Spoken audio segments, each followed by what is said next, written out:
should have known something was wrong when my parents arrived at Stanford's graduation ceremony carrying a manila folder instead of flowers.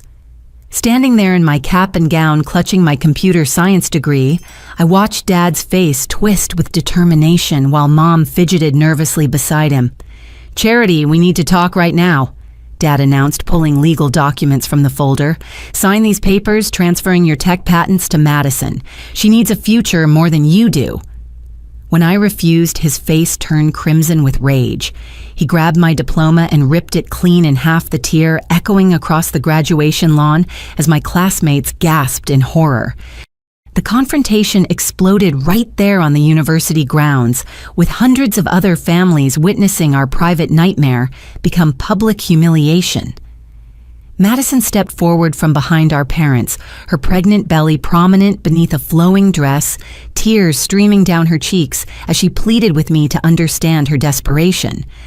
"I'm unemployed, Charity, and the baby's coming in 4 months." She sobbed, pressing her hands against her stomach. "You're the smart one, you'll always land on your feet. I need those patents to secure my child's future." Mom nodded vigorously, her voice cracking with emotion. "Your sister has struggled her whole life while everything came easy to you.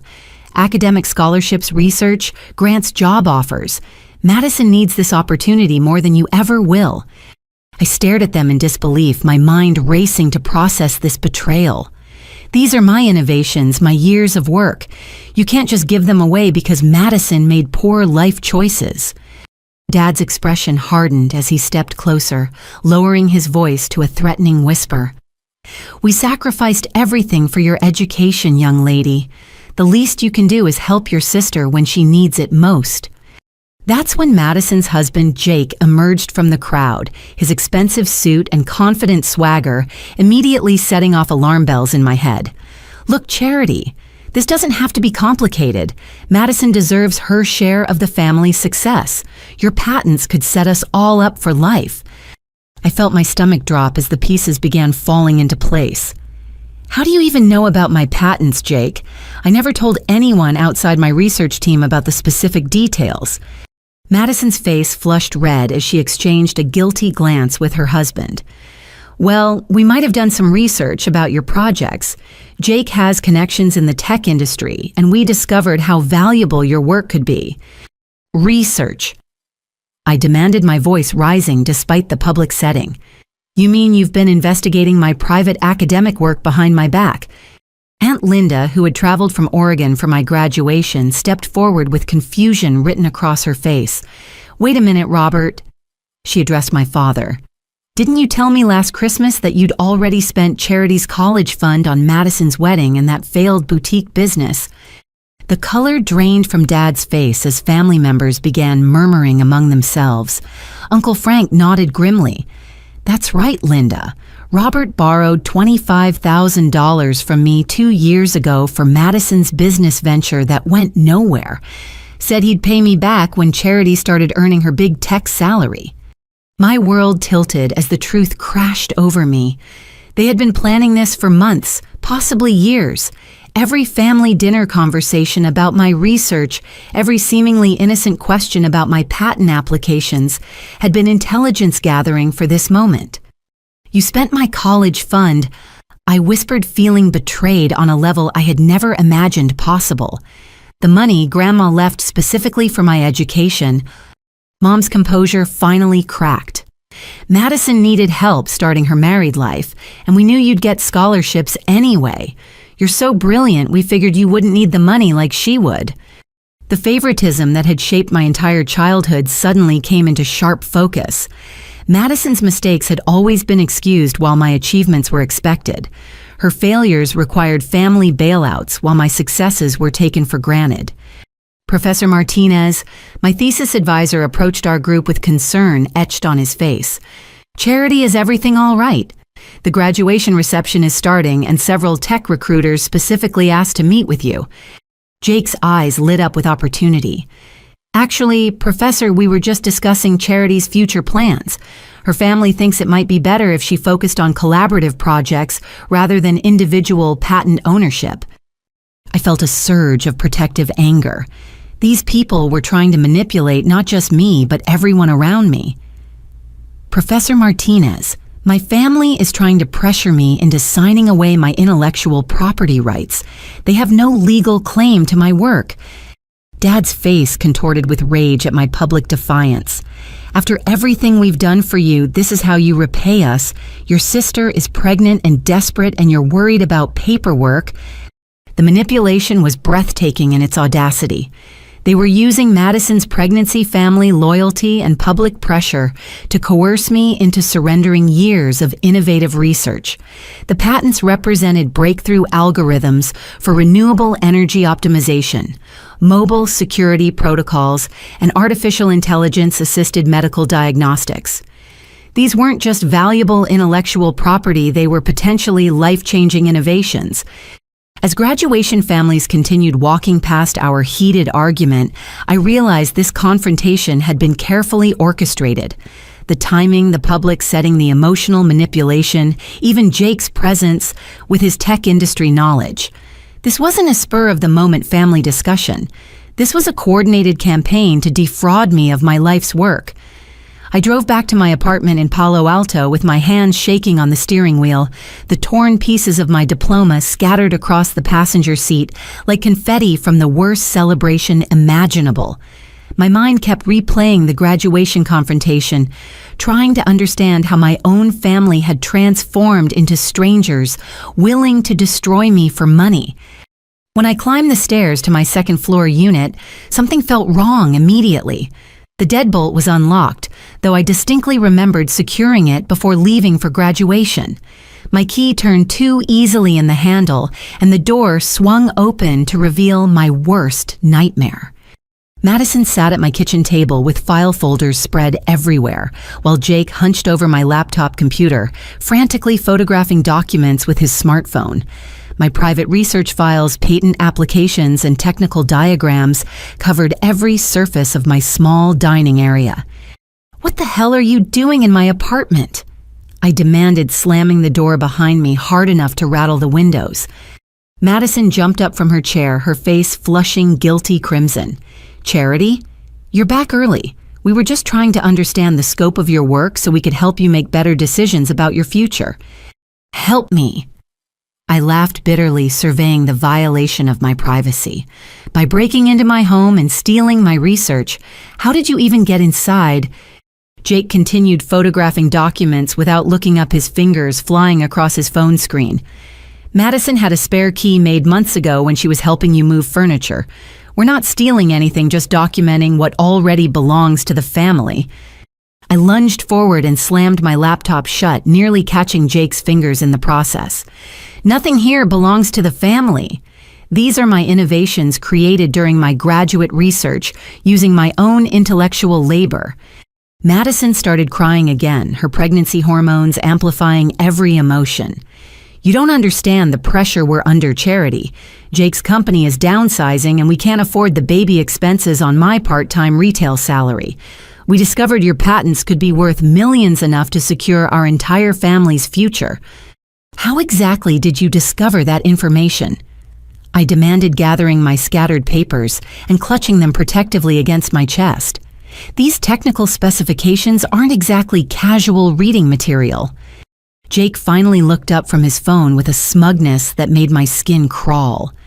"I work in venture capital, Charity. Evaluating emerging technology is literally my job. When Madison mentioned your academic achievements, I did some research and realized your innovations have serious commercial potential." The pieces of their deception continued falling into place with sickening clarity. "So you've been monitoring my research progress and calculating its market value while pretending to be supportive family members. We prefer to think of it as looking out for everyone's best interests," Jake replied smoothly, tucking his phone into his jacket pocket. "Your work could benefit the entire family instead of just enriching one person." I felt violated in ways I had never experienced before. My own sister had been spying on me, documenting my private research, and planning to steal the fruits of my intellectual labor. The betrayal cut deeper than any romantic heartbreak or friendship disappointment I had ever endured. "Madison, I need you both to leave my apartment immediately," I said, trying to keep my voice steady despite the rage boiling inside me. "Take nothing with you and return that spare key you made without my permission." "Charity, please listen to reason," Madison pleaded, reaching for my arm. "The baby will need college funds, medical expenses, all kinds of support. Your patents could provide security for the next generation." I jerked away from her touch. "Your financial planning failures are not my responsibility to solve. You made choices that led to this situation, and now you want to steal my work to fix your problems." Jake stood up slowly, his demeanor shifting from casual smugness to barely concealed threat. "Actually, Charity, you might want to reconsider your position. Madison and I have been in contact with some tech companies that are very interested in your innovations. They're prepared to make substantial offers with or without your cooperation." My blood turned to ice as the implications hit me. "Are you threatening to sell my intellectual property without my consent? That's patent fraud, Jake. It's a federal crime." "Is it fraud if your family members are acting in your best interests?" he countered with a lawyer's precision. "Especially when you're clearly not equipped to handle negotiations with major corporations." Madison nodded enthusiastically, apparently oblivious to her husband's criminal suggestions. "See, Charity, Jake knows how to handle business deals. You should trust his expertise instead of being so stubborn about keeping everything for yourself." I realized that Madison wasn't just complicit in this scheme. She was genuinely convinced that stealing my work was somehow morally justified. The pregnancy, the financial pressure, and Jake's manipulation had warped her perspective until she believed fraud was acceptable if it benefited her family. "Both of you need to understand something very clearly," I said, moving toward my apartment door and opening it wide. "My patents are legally protected intellectual property. Any attempt to steal, sell, or transfer them without my explicit written consent will result in criminal charges and federal prosecution." Jake smiled coldly as he walked past me toward the door. "You might be surprised how complicated patent law can become, especially when family relationships are involved. I'd suggest consulting with a lawyer before making any threats you can't back up." Madison lingered at the threshold, her eyes pleading for understanding. "Charity, we're not your enemies. We're trying to help you see the bigger picture. Individual success means nothing if your family suffers." "Individual success," I repeated incredulously. "Madison, I've spent the last 3 years working 18-hour days to develop these innovations. I've sacrificed social relationships, sleep, and personal happiness to create something meaningful. This isn't individual success, it's the result of extraordinary personal sacrifice." She shook her head sadly. "You've always been selfish, Charity. Even as kids, you never wanted to share your toys or achievements. Some things never change." The accusation stung because it revealed how completely she had rewritten our childhood history to justify her current behavior. Madison had always been the favored child who received extra attention, special allowances, and constant support for her various endeavors. Now she was casting herself as the victim of my supposed selfishness. After they left, I double-locked my door and immediately began photographing every document they had accessed. The scope of their invasion was breathtaking.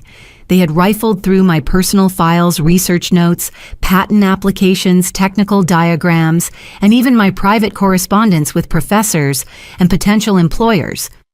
I discovered that Jake had downloaded files from my computer and photographed my most sensitive technical specifications.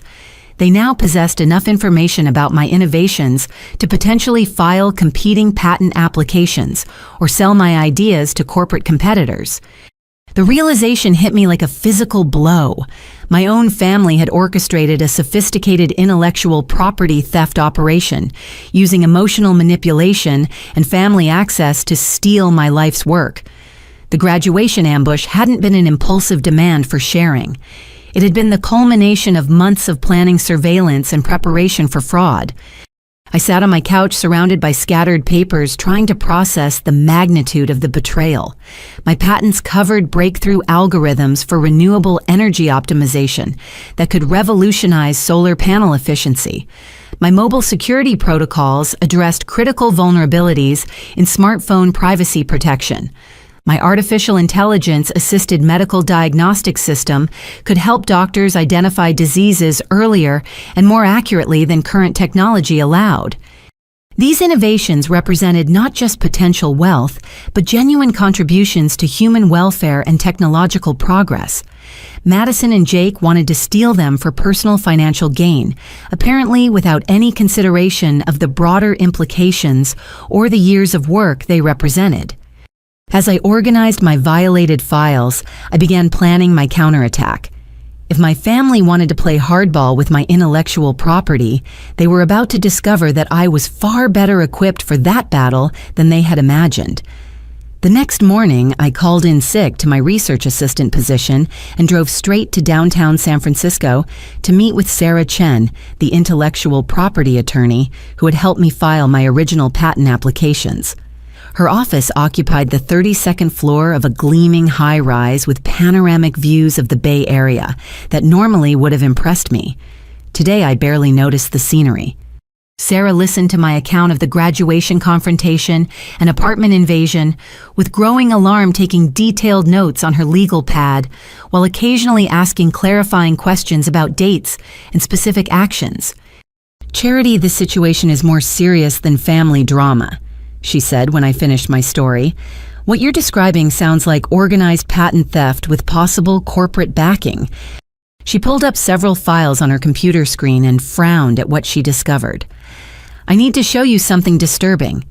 3 competing patent applications have been filed in the last 2 months covering technology, suspiciously similar to your innovations." My heart sank as she displayed the application summaries. The renewable energy algorithms, mobile security protocols, and medical diagnostic systems were all represented, though, with slightly different technical language and implementation details. "How is this possible?" I asked, studying the filing dates. "I haven't shared my complete technical specifications with anyone outside my research team." Sarah's expression grew more troubled as she cross-referenced additional databases. The applications were filed by shell companies with addresses that trace back to a venture capital firm called Pinnacle Innovation Partners. Does that name mean anything to you? I felt the blood drain from my face. Jake, my brother-in-law, mentioned working in venture capital. Could this be his company? "Let me research that connection." Sarah said, her fingers flying across her keyboard. Within minutes, she had pulled up Jake's professional profile and employment history. Here we go. Jake Morrison, Senior Associate at Pinnacle Innovation Partners, specializing in emerging technology acquisitions and patent portfolio development. The conspiracy suddenly expanded far beyond family greed. Jake hadn't just been evaluating my work for personal gain. He'd been conducting corporate espionage using his marriage to Madison to access my research and steal my innovations for his employer. "Sarah, what are my legal options here?" I asked, feeling overwhelmed by the scope of the fraud. "Can we stop these competing applications?" She pulled up additional legal databases and reviewed case precedents for similar situations. "We can file intellectual property theft claims and request investigations into the suspicious timing and technical similarities. However, patent disputes can take months or years to resolve, especially when corporate legal teams are involved." "What about the family angle?" I pressed. "Madison and Jake violated my privacy and stole my research documents. Surely that's prosecutable." Sarah nodded grimly. "Absolutely. We're talking about potential federal crimes including patent fraud, conspiracy to commit fraud, and violations of computer privacy laws. The fact that they accessed your personal files and computer without permission adds criminal dimensions to the civil patent disputes." She continued researching while I sat in stunned silence, trying to process how my graduation celebration had revealed a criminal conspiracy involving my own family members and a major venture capital firm. "Charity, there's something else you need to know," Sarah said after reviewing more files. Pinnacle Innovation Partners has a history of questionable patent acquisitions.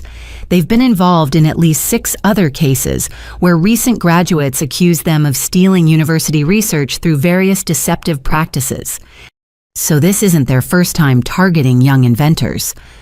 I asked, feeling sick to my stomach. Definitely not.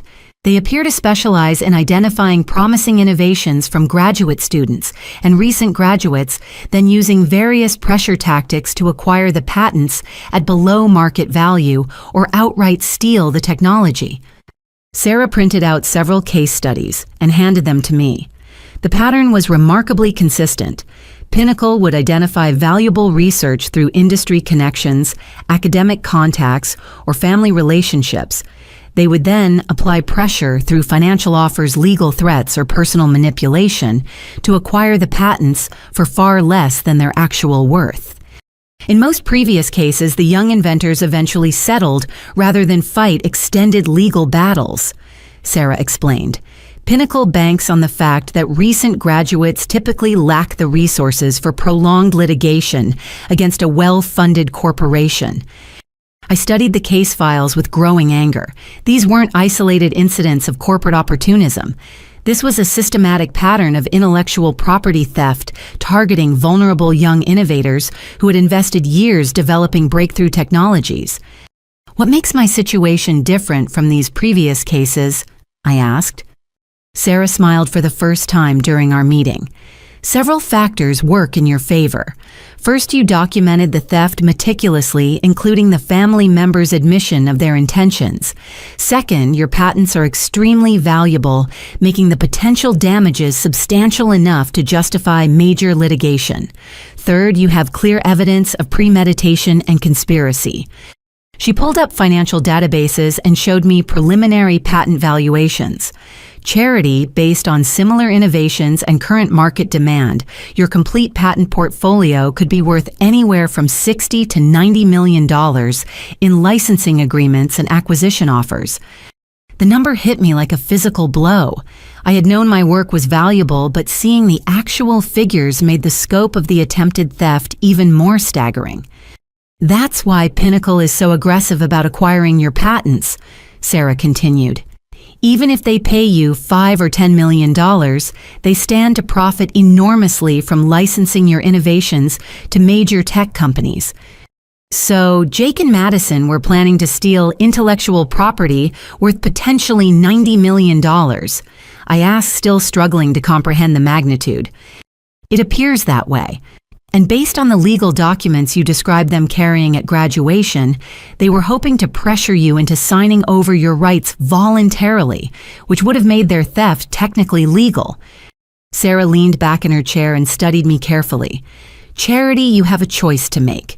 You can pursue criminal charges against your family members and file major litigation against Pinnacle Innovation Partners. But that means potentially destroying relationships and engaging in years of legal warfare. Or, I prompted, or you can try to negotiate settlements and minimize the family damage while still protecting your intellectual property rights.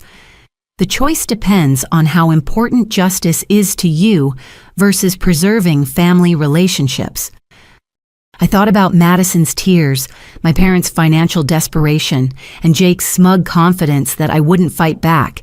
Then I thought about the other young inventors who had been victimized by this same corporate predator, and the innovations that could benefit society if they weren't buried in corporate patent portfolios.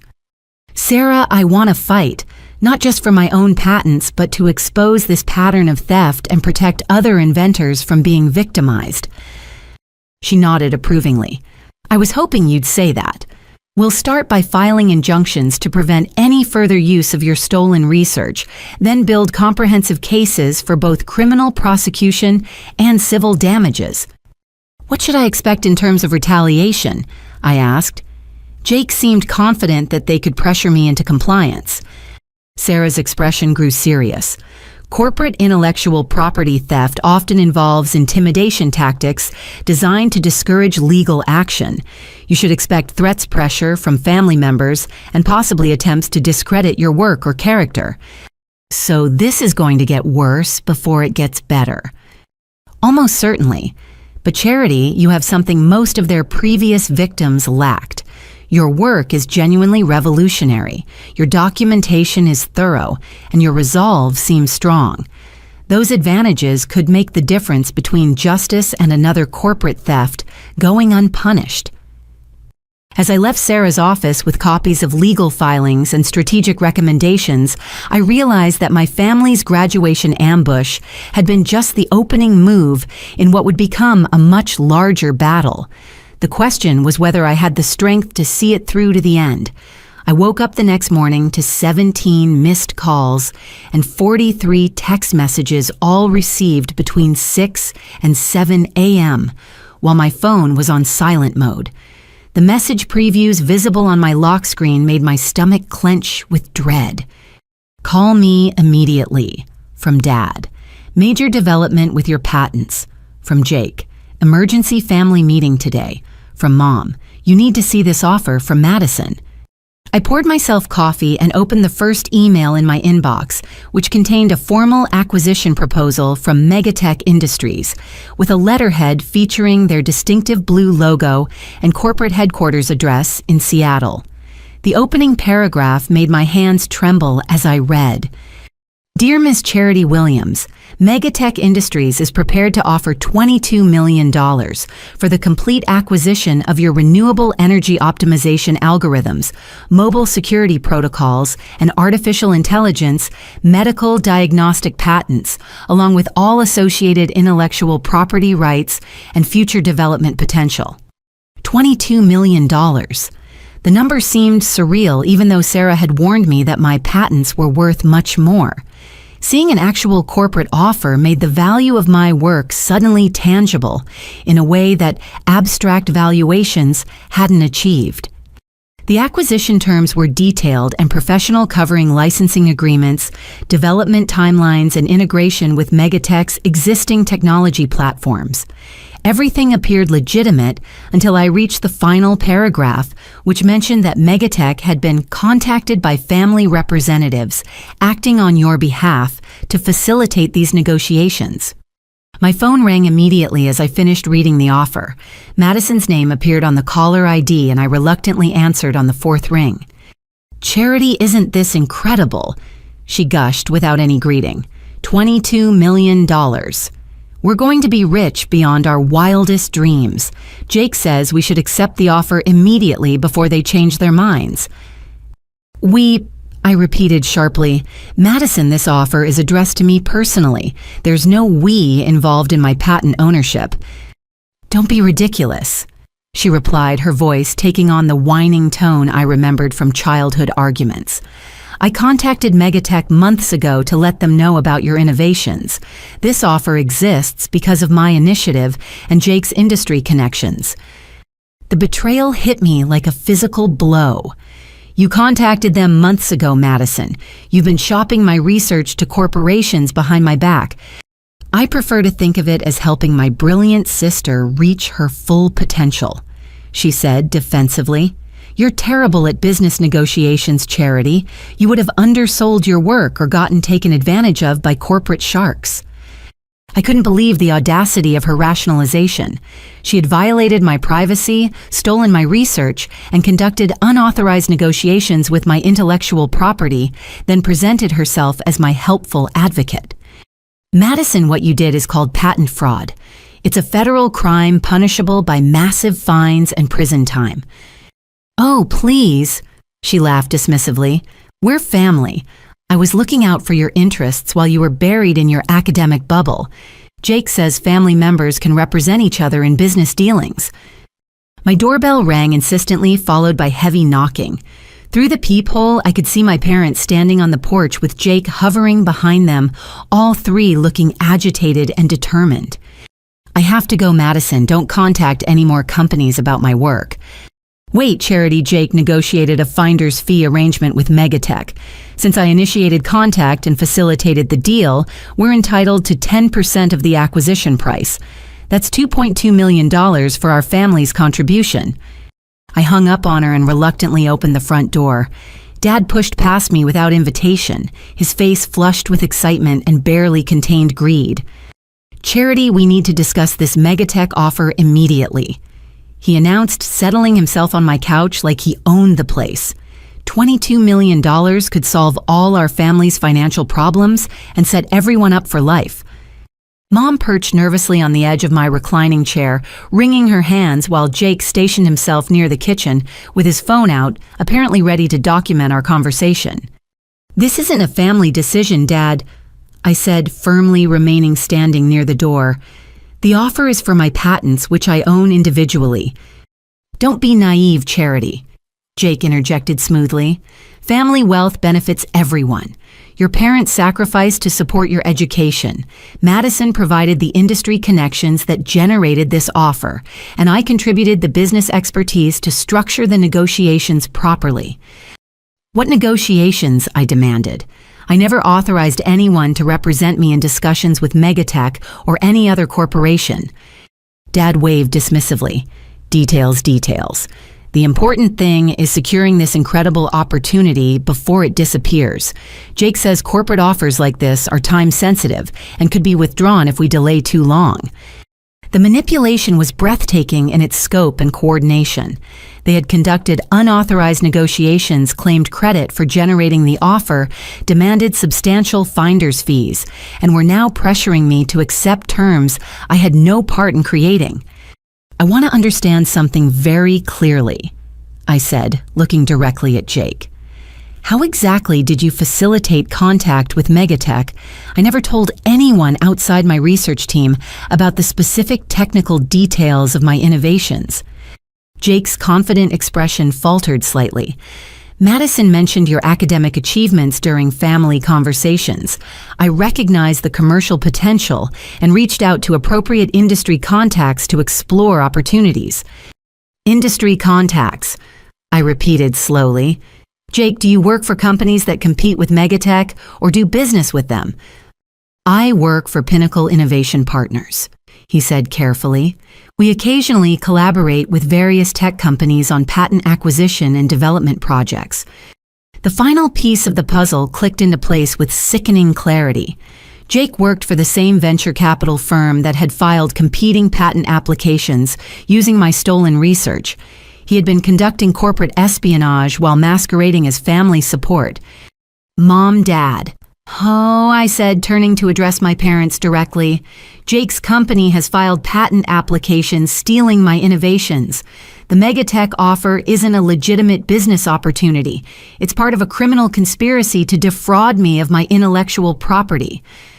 Dad scoffed dismissively. "Charity, you're being paranoid and ungrateful. Jake is trying to help our family benefit from your talents instead of letting you waste opportunities through inexperience." "Have you seen the competing patent applications?" I asked. "Do you understand that Jake's employer is trying to steal my work and sell it to the highest bidder?" Mom looked confused and frightened. "I don't understand all these legal complications. I just know that Madison is pregnant and struggling, and $22 million could help everyone in the family." Jake stepped forward with renewed confidence.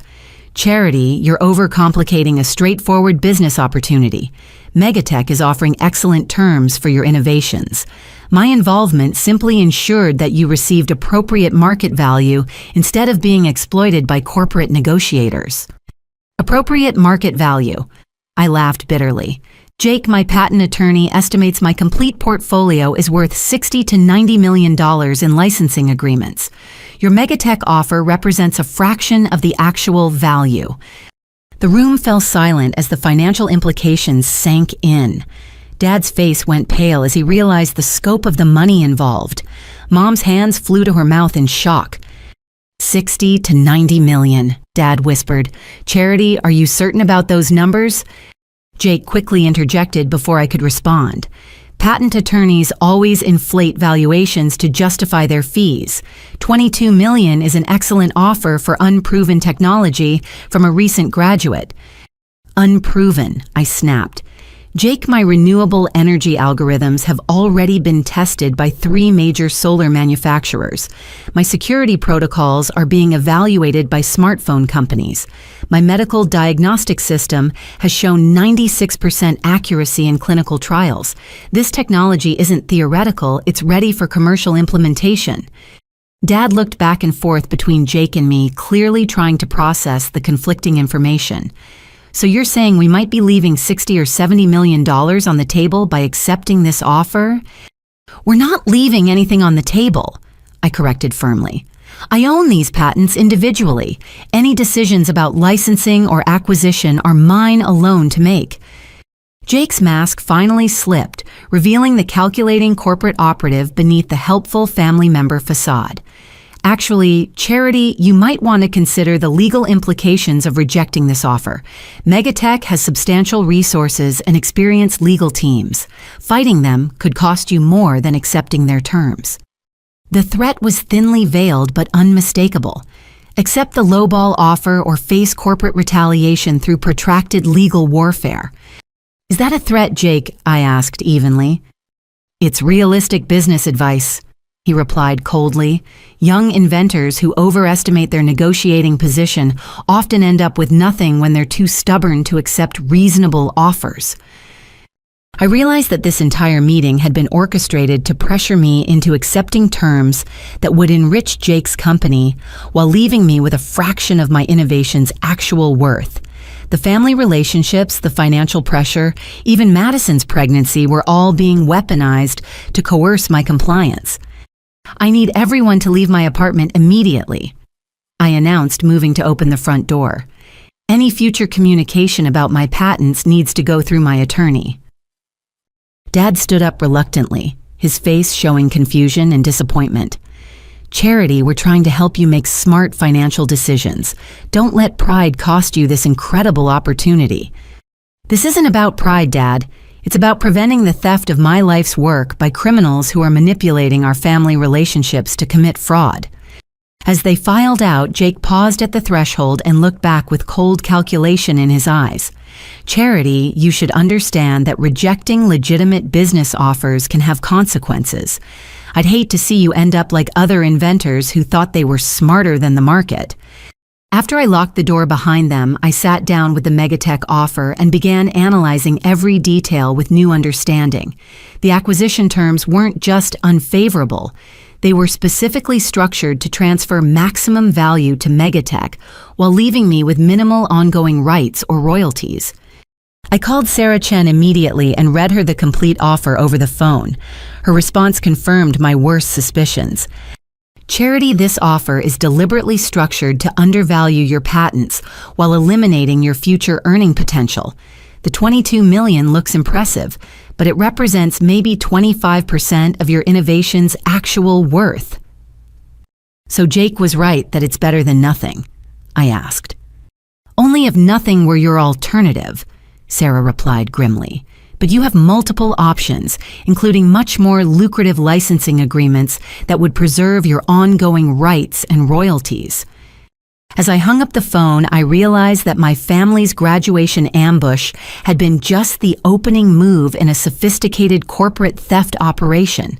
The real question was whether I had the courage to fight back against forces that were far more powerful and ruthless than I had ever imagined.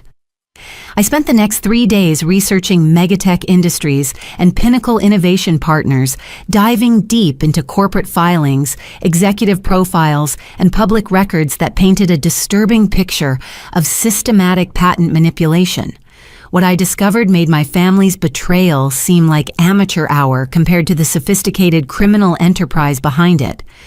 Megatech's acquisition history revealed a pattern of purchasing patents from young inventors at dramatically below market prices, then licensing the same technology to competitors for exponentially higher fees. Their renewable energy division alone had acquired 47 patents from recent graduates over the past 5 years, paying an average of $15 million per portfolio, while generating licensing revenues exceeding $200 million annually. But the connection to Pinnacle Innovation Partners was even more sinister.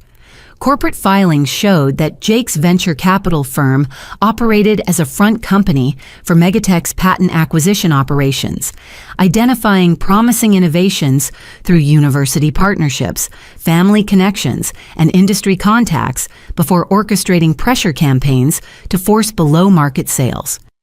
I printed out financial records showing that Pinnacle had received over $30 million in consulting fees from Megatech over the past 3 years, essentially payment for delivering stolen or undervalued intellectual property. Jake wasn't just facilitating individual patent thefts, he was operating a systematic pipeline, feeding innovations from vulnerable inventors to corporate predators. The most disturbing discovery came when I cross-referenced patent filing dates with acquisition offers. In every case, Megatech's lowball offers arrived within days of competing applications, filed by Pinnacle's shell companies, creating artificial urgency and legal threats designed to pressure inventors into accepting inadequate terms rather than fighting protracted patent disputes. My phone buzzed with a text from Madison. "Charity, Jake says Megatech is getting impatient about your decision. They might withdraw the offer if you don't respond by Friday." The artificial deadline confirmed that I was receiving the full corporate pressure treatment. I forwarded Madison's message to Sarah Chen along with my research findings about the Megatech Pinnacle connection. Her response came back within an hour. "Charity, what you've uncovered could be grounds for federal racketeering charges. This isn't just patent theft, it's organized corporate crime." I called Sarah immediately, my hands shaking as I dialed her direct number. "Sarah, how is this legal? How can they operate this kind of systematic fraud without getting prosecuted?" "The beauty of their system is plausible deniability," she explained. Megatech claims they're making legitimate acquisition offers based on market evaluations. Pinnacle claims they're filing patent applications for legitimate research. The family pressure appears to be personal disputes rather than corporate coercion. "But we have evidence of the coordination," I protested.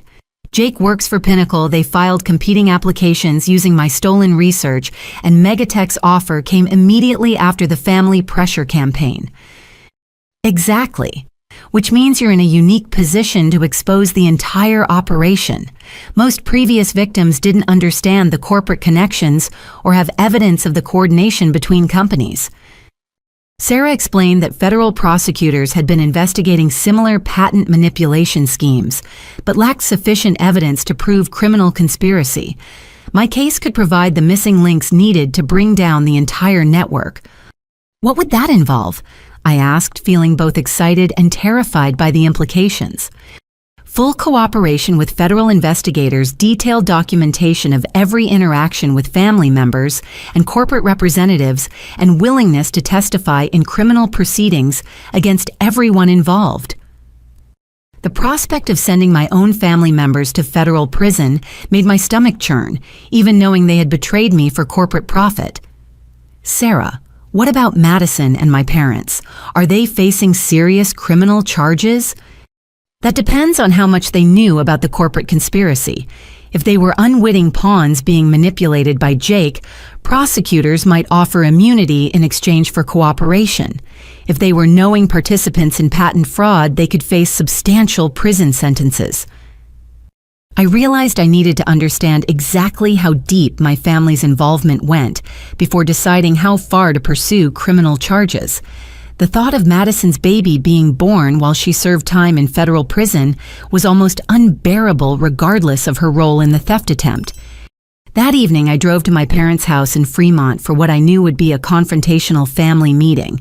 The modest 3-bedroom ranch-style home where I had grown up looked smaller and more worn than I remembered, with peeling paint on the garage door and an overgrown front yard that spoke of financial neglect. Madison's car was parked in the driveway next to Jake's BMW, confirming that the entire family would be present for whatever pressure campaign they had planned. I steeled myself for emotional manipulation and walked up to the front door where I had received countless hugs and birthday celebrations before corporate greed poisoned everything. Mom answered my knock with red-rimmed eyes and a wan smile. "Charity, sweetheart, I'm so glad you came. We need to work this out as a family." The living room felt cramped with all 5 adults gathered around the coffee table, which was covered with printed emails, legal documents, and financial statements. Jake had clearly prepared extensively for this meeting, with multiple folders organized by topic and a laptop computer open to what appeared to be corporate presentations. "Charity." Dad began without preamble. "We've been doing more research about your patent situation, and we think you're making a serious mistake by rejecting the Megatech offer. Jake opened his laptop and projected financial charts onto the television screen, displaying patent valuation models and market analysis graphs. Based on comparable technology sales and current market conditions, $22 million represents excellent value for unproven innovations from an unestablished inventor. Unestablished, I repeated incredulously. Jake, I graduated summa cum laude from Stanford with 3 years of graduate research and peer-reviewed publications. How exactly am I unestablished? Academic credentials don't translate directly to commercial success, he replied smoothly. Corporate buyers evaluate inventors based on track records of successful product launches and market penetration, not university achievements. Madison nodded enthusiastically, apparently convinced by Jake's corporate double-speak. See Charity. This is why you need Jake's expertise. You don't understand how business valuations really work. I pulled out my own folder containing the research I had compiled about Megatech and Pinnacle's criminal conspiracy. Actually, Madison, I've been doing some business research of my own. Jake, would you like to explain why your company filed competing patent applications using my stolen research 3 weeks before Megatech made their acquisition offer? The room fell silent as the implications sank in. Jake's confident expression faltered, and I saw him exchange a quick glance with Madison before regaining his composure. Charity. I think you're misunderstanding standard industry practices, he said carefully. Venture capital firms routinely file provisional patents to protect emerging technologies we're evaluating for investment purposes. Using stolen research documents photographed illegally in my apartment, I pressed, Jake, I have security footage of you and Madison breaking into my home and stealing my technical specifications. Dad looked confused and alarmed. Wait, what security footage, Jake, did you actually break into Charity's apartment? Jake's corporate facade finally cracked under the pressure. Robert, the situation is more complicated than Charity is making it sound. Madison had legitimate access to the apartment, and we were simply documenting family assets that could benefit everyone. Family assets. I laughed bitterly. Jake, those patents represent 3 years of my individual research conducted at Stanford University, using my personal intellectual labor. They're not family assets any more than my diploma or my academic transcripts. Mom wrung her hands nervously, clearly struggling to understand the legal implications. Charity, honey, I don't understand all these business complications. Can't we just share the money and avoid all this conflict? Mom, what Jake and Madison did is called patent theft. It's a federal crime that can result in massive fines and prison sentences. The Megatech offer isn't legitimate business. It's the end result of organized corporate fraud. Madison started crying again, her pregnancy hormones amplifying her emotional distress. Charity, you're trying to destroy our family over money. I'm having a baby in 3 months, and instead of supporting us, you're threatening to send us to prison. Madison, I'm not threatening anyone. I'm explaining that the actions you and Jake have taken constitute serious crimes under federal law. Jake stood up abruptly, his mask completely discarded, as corporate calculation replaced family friendliness. Charity, you need to understand the realities of your situation. Megatech's offer represents the best deal you're going to receive. Rejecting it could result in years of expensive litigation that will drain your resources and ultimately leave you with nothing. Is that another threat, Jake? I asked evenly. It's an honest assessment of your negotiating position against a major corporation with unlimited legal resources and experienced patent attorneys. Dad finally spoke up, his voice heavy with confusion and disappointment. Jake, are you saying that Megatech will sue Charity if she doesn't accept their offer? Jake seemed to realize he had revealed too much about the coordinated corporate pressure campaign. Robert, corporate patent disputes are complicated matters that often benefit from early resolution rather than protracted legal warfare. I pulled out printed copies of the federal laws covering patent fraud and corporate conspiracy, spreading them across the coffee table where everyone could see the criminal penalties and sentencing guidelines. Actually, Dad, what Jake is describing is called corporate extortion. Using threats of expensive litigation to force inventors to accept below market prices for their intellectual property is a violation of federal racketeering laws. The legal documents had an immediate sobering effect on my parents, who began reading the criminal penalties with growing alarm.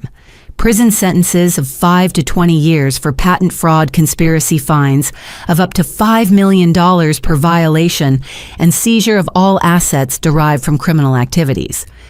"Jake," Mom whispered, "could we really go to prison for helping with this patent business?" Before Jake could respond, my phone rang with a call from Sarah Chen. I answered on speaker, knowing that my family needed to hear the legal realities from a qualified attorney. "Charity, I've been in contact with federal prosecutors about your case. They're extremely interested in the evidence you've compiled about the megatech Pinnacle conspiracy. Are you available to meet with FBI investigators tomorrow morning?" The color drained from Jake's face as he realized that his corporate theft operation was about to become the subject of federal criminal investigation. I woke up Thursday morning to my phone buzzing with an urgent call from Professor Williams, my graduate research advisor. His voice carried a panic I had never heard before, immediately putting me on high alert. "Charity, something terrible has happened at the lab. Someone broke into the engineering building last night and specifically targeted your research files. Campus security footage shows 2 individuals with apparent knowledge of our building layout and laboratory locations." I felt my stomach drop as the implications hit me. "Professor Williams, what exactly was stolen?" "I keep most of my current work on personal computers and cloud storage." "They took your physical research notebooks, prototype hardware backup drives, and all the printed technical documentation from your thesis project. But here's the strangest part. Charity. They left expensive equipment untouched and ignored other students' research materials entirely. This wasn't a random burglary looking for valuable electronics. The targeted nature of the theft confirmed my worst suspicions about the escalating corporate conspiracy. Jake and his accomplices were systematically destroying evidence of my original work to make it easier for them to claim ownership of my innovations. "Professor, did campus security get clear footage of the perpetrators?" I asked, already dreading the answer. "The footage quality isn't perfect because they wore hoodies and avoided direct camera angles, but one figure appears to be a pregnant woman while the other is a tall man in business clothing. Charity, do these descriptions match anyone in your family?" Madison and Jake had escalated from apartment invasion to university burglary, apparently willing to commit increasingly serious crimes to steal my intellectual property. The pregnancy that Madison kept using to justify her actions was now helping her commit felonies against her own sister. I drove immediately to Stanford's engineering campus, where Professor Williams met me at the entrance to our research building. The normally bustling laboratories felt eerily quiet as we walked through hallways where I had spent countless hours developing the innovations that were now the target of systematic theft. "The break-in occurred around 2:30 a.m., Professor Williams explained as we approached my former research station. They used a student access card to enter the building, then apparently had detailed knowledge of where your specific materials were stored. My work area had been methodically ransacked with filing cabinets, emptied computer drives removed, and even my personal coffee mug missing from the desk where I had left it. The precision of the theft was chilling. They had taken everything directly related to my research while leaving other students' work completely untouched. "Professor, how could they have student access to the building?" I asked, studying the scene of the crime. "That's the most troubling aspect," he replied grimly. "The access card used for entry belonged to Madison Williams, registered as a visiting family member for your thesis defense preparation. My sister had used her legitimate visitor access to commit burglary against me, violating not just family trust, but also university security protocols designed to protect valuable research. The betrayal reached new depths of calculated malice. Campus security officer Janet Morrison approached us with additional footage captured from exterior cameras. Ms. Williams, we have clear images of the vehicle used by the perpetrators. It's a black BMW sedan registered to Jake Morrison. Are you familiar with this individual? He's my brother-in-law. I replied, feeling sick at having to identify family members as criminal suspects. Jake Morrison works for Pinnacle Innovation Partners, a venture capital firm that's been trying to steal my patent portfolio. Officer Morrison made detailed notes about the corporate connection. This information suggests the break-in was part of a larger commercial dispute rather than simple theft. We'll be forwarding our findings to federal investigators for potential prosecution under intellectual property crime statutes. Professor Williams showed me the university's backup storage systems, which had also been compromised during the break-in. Charity, they accessed our network servers and corrupted or deleted most of your digital research files. Years of work have been systematically destroyed. How is that possible? I asked in disbelief. Don't we have multiple backup systems and security protocols? Normally, yes, but whoever did this had detailed technical knowledge of our computer systems and security architecture. They knew exactly which servers contained your files and how to access them without triggering immediate alarms. The sophistication of the cyber attack suggested corporate-level expertise far beyond what Madison and Jake could possess individually. This wasn't just family betrayal, it was professional sabotage designed to eliminate evidence of my original research and clear the way for patent theft. Professor, do we have any remaining copies of my work? I asked desperately. He led me to his personal office and opened a locked filing cabinet. I maintained private copies of your most important research as part of my faculty oversight responsibilities. It's not everything, but it includes your core algorithms, patent applications, and peer review documentation. The relief was overwhelming. My life's work hadn't been completely destroyed, though the theft had eliminated most of my supporting documentation and research development timeline. There's something else you need to know, Charity, Professor Williams continued with obvious discomfort. I was contacted last week by representatives from Megatech Industries asking about your research timeline and potential patent conflicts. What kind of questions were they asking? I demanded. They wanted to know when you first developed your core innovations, whether you had collaborated with other researchers, and if there were any prior art considerations that might affect patent validity. The corporate investigation had been far more extensive than I had realized. Megatech wasn't just making lowball acquisition offers, they were conducting detailed due diligence to identify potential weaknesses in my patent applications. Professor, did you provide them with any information about my work? I told them to contact you directly for any information about your research, he said firmly. But Charity, there's something troubling about their approach. These weren't typical corporate inquiries about licensing opportunities. They seemed more interested in finding ways to challenge your patents than in acquiring them legitimately. The pattern was becoming clear. Megatech and Pinnacle were working together to steal my innovations through a three-pronged strategy family pressure to force below-market sales, competing patent applications, using stolen research, and systematic destruction of evidence supporting my original work. Officer Morrison returned with additional security footage from campus parking areas. Ms. Williams, we have time-stamped video showing Jake Morrison and Madison Williams leaving the engineering building at 3:15 a.m. with multiple boxes and computer equipment. Can you make out what they were carrying? I asked. Your research materials based on the timing and location. But there's something else concerning in the footage. A third individual waited in a separate vehicle and received some of the stolen items before leaving in a different direction. The conspiracy extended beyond my immediate family to include unknown accomplices, suggesting a level of organization and premeditation that transformed personal betrayal into professional crime. Officer Morrison, what happens next in terms of criminal charges? I asked. We're preparing formal theft and burglary charges against both suspects. The university will also pursue violations of academic security protocols and misuse of student access privileges. Additionally, federal investigators may file intellectual property crime charges related to the corporate conspiracy. As we finished documenting the crime scene, I realized that Jake and Madison had made a critical error.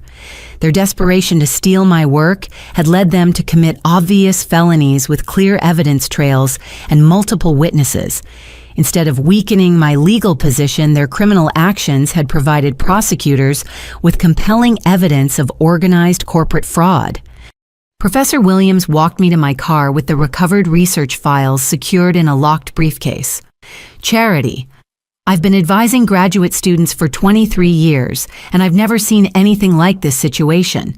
Corporate pressure on young inventors is common, but coordinated family betrayal combined with university burglary represents a new level of systematic exploitation. Professor, have other students been victimized by similar schemes?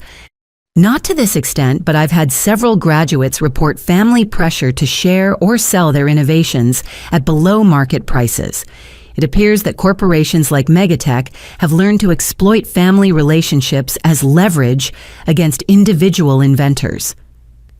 As I drove home with the recovered research files, I felt a mixture of relief and determination. The corporate conspiracy had escalated their criminal activities to the point where federal prosecution was inevitable. The question was whether I had the courage to see the process through to its conclusion, knowing that justice for my stolen innovations would likely destroy my relationship with Madison and potentially send her to prison while she was pregnant. But I also thought about other young inventors who might be targeted by similar corporate predators and the innovations that could benefit society if they weren't buried in criminal patent manipulation schemes. My individual case had become part of a larger battle for intellectual property rights and protection of vulnerable innovators against systematic corporate exploitation. Friday afternoon brought another devastating revelation when I received an unexpected call from my Aunt Linda, who sounded frantic and barely coherent through her tears. "Charity, sweetheart, I just got the most disturbing call from your mother. She's talking about losing the house bankruptcy and some kind of criminal investigation. What on earth is happening with your family?" I pulled into a coffee shop parking lot to take the call properly, my heart sinking as I anticipated another layer of family crisis. "Aunt Linda, how much do you know about the situation with my patents and Madison?" "Very little, honestly. Your mother called this morning crying hysterically about legal papers and foreclosure notices. She mentioned something about Madison being pregnant and needing money and you refusing to help the family. Charity, that doesn't sound like you at all." The family narrative was clearly being shaped to cast me as the villain refusing to support my pregnant sister, while hiding the criminal conspiracy that had actually created the crisis. "Aunt Linda, I need to explain what's really been happening. Madison and her husband have been trying to steal my intellectual property with help from a corporate fraud scheme. The legal investigation is focused on their criminal activities, not my unwillingness to share." I gave her a condensed version of the graduation confrontation, apartment burglary, university break-in, and corporate conspiracy watching through the coffee shop window as normal families shared afternoon treats while my own family imploded from greed and criminal behavior. "Oh my God, Charity," Aunt Linda whispered when I finished the account. "Madison and Jake actually broke into your apartment and university to steal your research, and your parents supported this. They've been manipulated by Madison and Jake's lies about family obligations and shared wealth. But Aunt Linda, the financial crisis is apparently much worse than anyone told me." "What do you mean?" "I'm discovering that my parents have been making terrible financial decisions for years, using their home and retirement savings to fund Madison's failed business ventures and lifestyle choices." Aunt Linda was quiet for a long moment before responding. "Charity, there's something I need to tell you about your family's finances. Your Uncle Frank and I have been worried for years about your parents' money management, but we didn't want to interfere in their personal business." "What kind of money management problems?" "They've been borrowing against their home equity repeatedly to cover Madison's expenses. Her wedding cost $40,000 that they couldn't afford. Her boutique business required another $30,000 in startup capital that was never repaid. Every time Madison has a financial crisis, your parents refinance or take out loans to bail her out." The pattern of financial enabling stretched back years, creating a foundation of debt and poor decisions that made my parents vulnerable to the current patent theft scheme. Aunt Linda, do you know how much debt they're carrying currently? Frank estimates they owe at least $200,000 between their mortgage home equity loans, credit card debt, and personal loans from family members. At their age and income level, it's essentially impossible for them to recover financially. $200,000 in debt explained my parents' desperate support for Madison's patent theft plan. They weren't just enabling her criminal behavior, they were facing their own financial ruin and saw my innovations as their only path to avoiding bankruptcy and homelessness. Has Madison been contributing anything to help with the family's financial situation? I asked. Aunt Linda laughed bitterly. Contributing Charity Madison has been living rent-free in your parents' basement for the past year, while Jake's income supposedly supports their lifestyle. But they keep asking your parents for money to cover unexpected expenses and temporary cash flow problems. So Madison and Jake are draining my parents' resources while planning to steal my patents for their own financial benefit. It appears that way, and now that their theft scheme has been exposed, your parents are facing criminal liability on top of their existing financial crisis.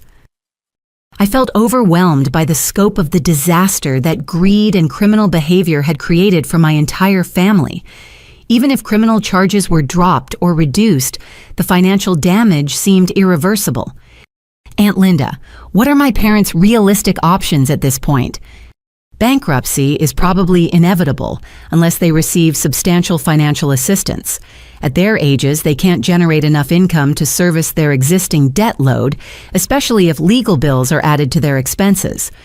The cruel irony was that my patents were worth enough to solve my parents' financial problems easily, but only if I cooperated with the criminal conspiracy to steal them.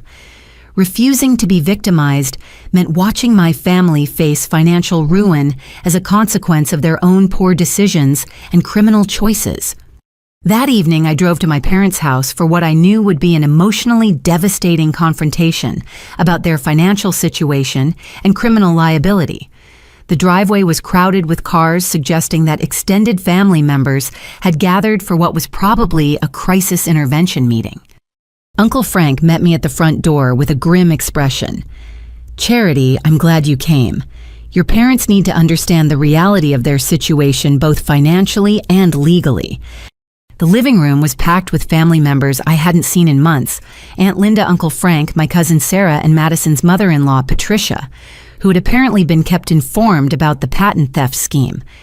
Mom sat in her favorite armchair looking decades older than her actual age, with papers scattered across her lap that appeared to be legal documents and financial statements. Dad paced near the fireplace with obvious agitation, while Madison huddled on the couch with red-rimmed eyes and tissues clutched in her hands. Jake was notably absent, which seemed ominous given the family gathering's apparent focus on resolving the crisis he had largely created. "Charity," Dad began without preamble. "We need to find a solution that works for everyone. This legal investigation is destroying our family and threatening our financial survival." Uncle Frank held up a stack of financial documents. "Robert, before we discuss solutions, everyone needs to understand exactly how serious your financial situation has become." He spread mortgage statements, loan documents, and credit card bills across the coffee table, creating a paper trail of fiscal irresponsibility that painted a devastating picture of my parents' money management over the past 5 years. "Your current debt load exceeds $230,000, Uncle Frank announced. "Between mortgage payments, home equity loans, credit card minimums, and personal loan obligations, your monthly debt service is $4,800. Mom gasped at the number, apparently unaware of how completely their finances had deteriorated. "Frank, that can't be right. We don't have nearly that much in monthly payments." "Linda, you're only counting the loans you know about. Robert has been taking payday loans and cash advances to cover the monthly payments on your other debts. The interest rates on those short-term loans are creating a spiral that's mathematically impossible to escape." Dad's face flushed with embarrassment as his financial deceptions were exposed to the entire family. Frank, those were temporary solutions to bridge cash flow gaps. Once Madison's patent deal comes through, we can pay everything off and start fresh. What patent deal? Uncle Frank demanded. Robert Madison and Jake have been charged with felony theft and burglary. There is no legitimate patent deal. Cousin Sarah, who worked as a paralegal, opened her laptop and displayed criminal law websites showing typical sentences for intellectual property crimes. Uncle Robert, Aunt Linda, you need to understand that if Madison and Jake are convicted of patent fraud conspiracy, they could face 5 to 20 years in federal prison. Madison broke down completely at the mention of prison sentences, sobbing uncontrollably while pressing her hands against her pregnant belly. I can't go to prison while I'm pregnant. The baby needs me. Patricia, Madison's mother-in-law, finally spoke up with obvious anger. Madison, honey, you should have thought about your baby before you committed crimes to steal your sister's life work. I wasn't stealing anything, Madison protested through her tears. I was trying to help Charity share her success with the family instead of keeping everything for herself. By breaking into her apartment and university to steal her research files, Patricia shot back. Madison, that's not helping. That's criminal behavior that could destroy your child's future. The family confrontation continued for over 2 hours with various relatives attempting to broker solutions that would minimize criminal liability while addressing the financial crisis. But every proposed compromise required me to surrender my intellectual property rights to criminals who had betrayed my trust and violated my privacy. Uncle Frank finally addressed me directly. Charity, I understand your anger about the theft attempt, and I support your right to protect your innovations. But is there any way to resolve this situation that doesn't result in Madison going to prison while she's pregnant? The question hung in the air as everyone stared at me, waiting for an answer that would somehow magically solve the crisis that criminal behavior and fiscal irresponsibility had created. Uncle Frank, I didn't create this situation, I replied carefully. Madison and Jake made deliberate choices to commit crimes against me. The consequences of those choices aren't my responsibility to fix. But you have the power to influence the outcome, he pressed. If you were willing to share some portion of your patent value, criminal charges might be reduced, and the family's financial crisis could be resolved. I realized that even the extended family members who sympathized with my situation were still hoping I would sacrifice my financial future to solve problems created by other people's criminal behavior and poor decisions. I need everyone to understand something very clearly, I said, standing up to address the entire room. My patents are worth $60 to $90 million. Sharing that wealth with people who tried to steal it from me would be rewarding criminal behavior and enabling future victimization of other inventors. The room fell silent as the full value of my innovations became clear to everyone present. Even Uncle Frank looked stunned by the scope of the money involved. 60 to 90 million, Dad whispered. Charity, are you absolutely certain about those numbers? Those are conservative estimates based on licensing potential and acquisition interest from legitimate corporations. Madison looked up through her tears with renewed desperation. Charity, with that much money, you could easily solve all our problems and still be incredibly wealthy yourself. Why won't you help your family? Madison, my family tried to steal my life's work through criminal conspiracy. Why would I reward that behavior by voluntarily giving you the wealth you attempted to obtain through fraud? As I left that evening, I realized that the financial crisis had created a moral test for everyone involved. Would we reward criminal behavior to avoid its consequences, or would we insist on accountability even when it caused additional family suffering? The answer to that question would determine not just my family's future, but also whether other young inventors would be victimized by similar corporate predators who exploited family relationships to steal intellectual property. Monday morning brought a shocking phone call from Dr. Elizabeth Hawthorne, the Dean of Stanford's Engineering Department, requesting an immediate meeting about serious concerns regarding faculty conduct and corporate partnerships.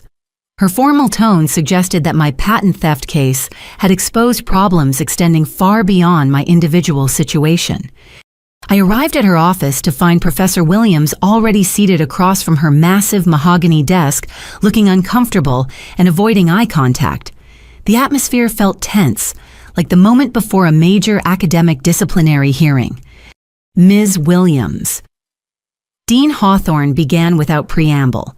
We've conducted an internal investigation following the break-in at our research facilities. What we discovered raises troubling questions about faculty involvement in corporate intellectual property manipulation. Professor Williams shifted nervously in his chair. Elizabeth, I think you're overstating the situation. My interactions with Megatech were standard industry consultation arrangements. Richard, you failed to disclose that Megatech has been funding your research laboratory for the past 2 years in exchange for early access to promising student innovations. Dean Hawthorne replied coldly. That represents a massive conflict of interest that should have been reported to university administration. My stomach dropped as the implications became clear. My own thesis advisor had been secretly working with the same corporation that was trying to steal my patents, creating a betrayal that extended from my family to my academic mentors. Professor Williams, I said, struggling to keep my voice steady, you've been sharing information about my research with Megatech while advising me on patent protection strategies. His face reddened with obvious guilt. Charity, the arrangement wasn't specifically about your work. Megatech provides general funding for emerging technology research, and I occasionally update them on promising developments within appropriate ethical boundaries. What constitutes appropriate ethical boundaries when discussing student research with corporate sponsors? Dean Hawthorne demanded. Professor Williams fumbled through a folder of documents before producing what appeared to be a corporate consulting agreement. The contract specifies that I can share general information about research directions and potential commercial applications without violating student confidentiality. Dean Hawthorne reviewed the contract with obvious disapproval. Richard, this agreement essentially makes you a corporate scout, identifying valuable innovations before students understand their commercial worth. How is that not a massive conflict of interest? The funding supports important research that benefits all our students, he protested weakly. Without corporate partnerships, we couldn't maintain our laboratory equipment or provide competitive research opportunities. I felt betrayed on a level I hadn't thought possible. The professor who had guided my academic development and advised me on intellectual property protection had been secretly feeding information about my work to corporate predators, trying to steal it. Professor Williams, did you tell Megatech about my research timeline, patent applications, and commercial potential? I asked directly. I may have mentioned that you were developing promising innovations in renewable energy and mobile security, he admitted reluctantly. But I never shared specific technical details or proprietary information. You shared enough information for them to coordinate their acquisition offer with my family's pressure campaign, I pointed out. The timing wasn't coincidental, was it? Dean Hawthorne pulled up additional files on her computer.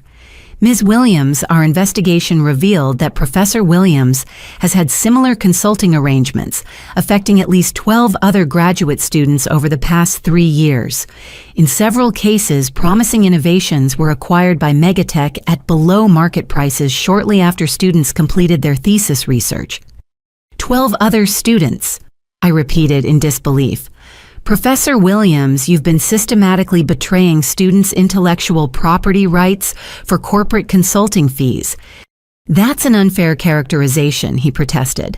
I've helped numerous students connect with industry opportunities and corporate funding sources. Some of those relationships led to beneficial acquisition agreements.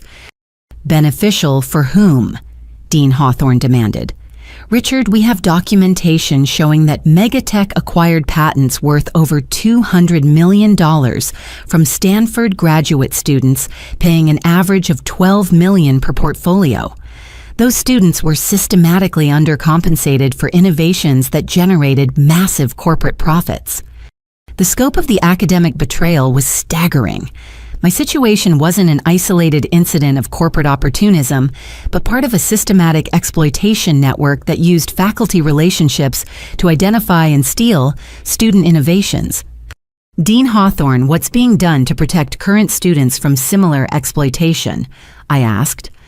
We're implementing new disclosure requirements for faculty consulting arrangements, mandatory oversight of corporate partnerships, and enhanced intellectual property protection for student research.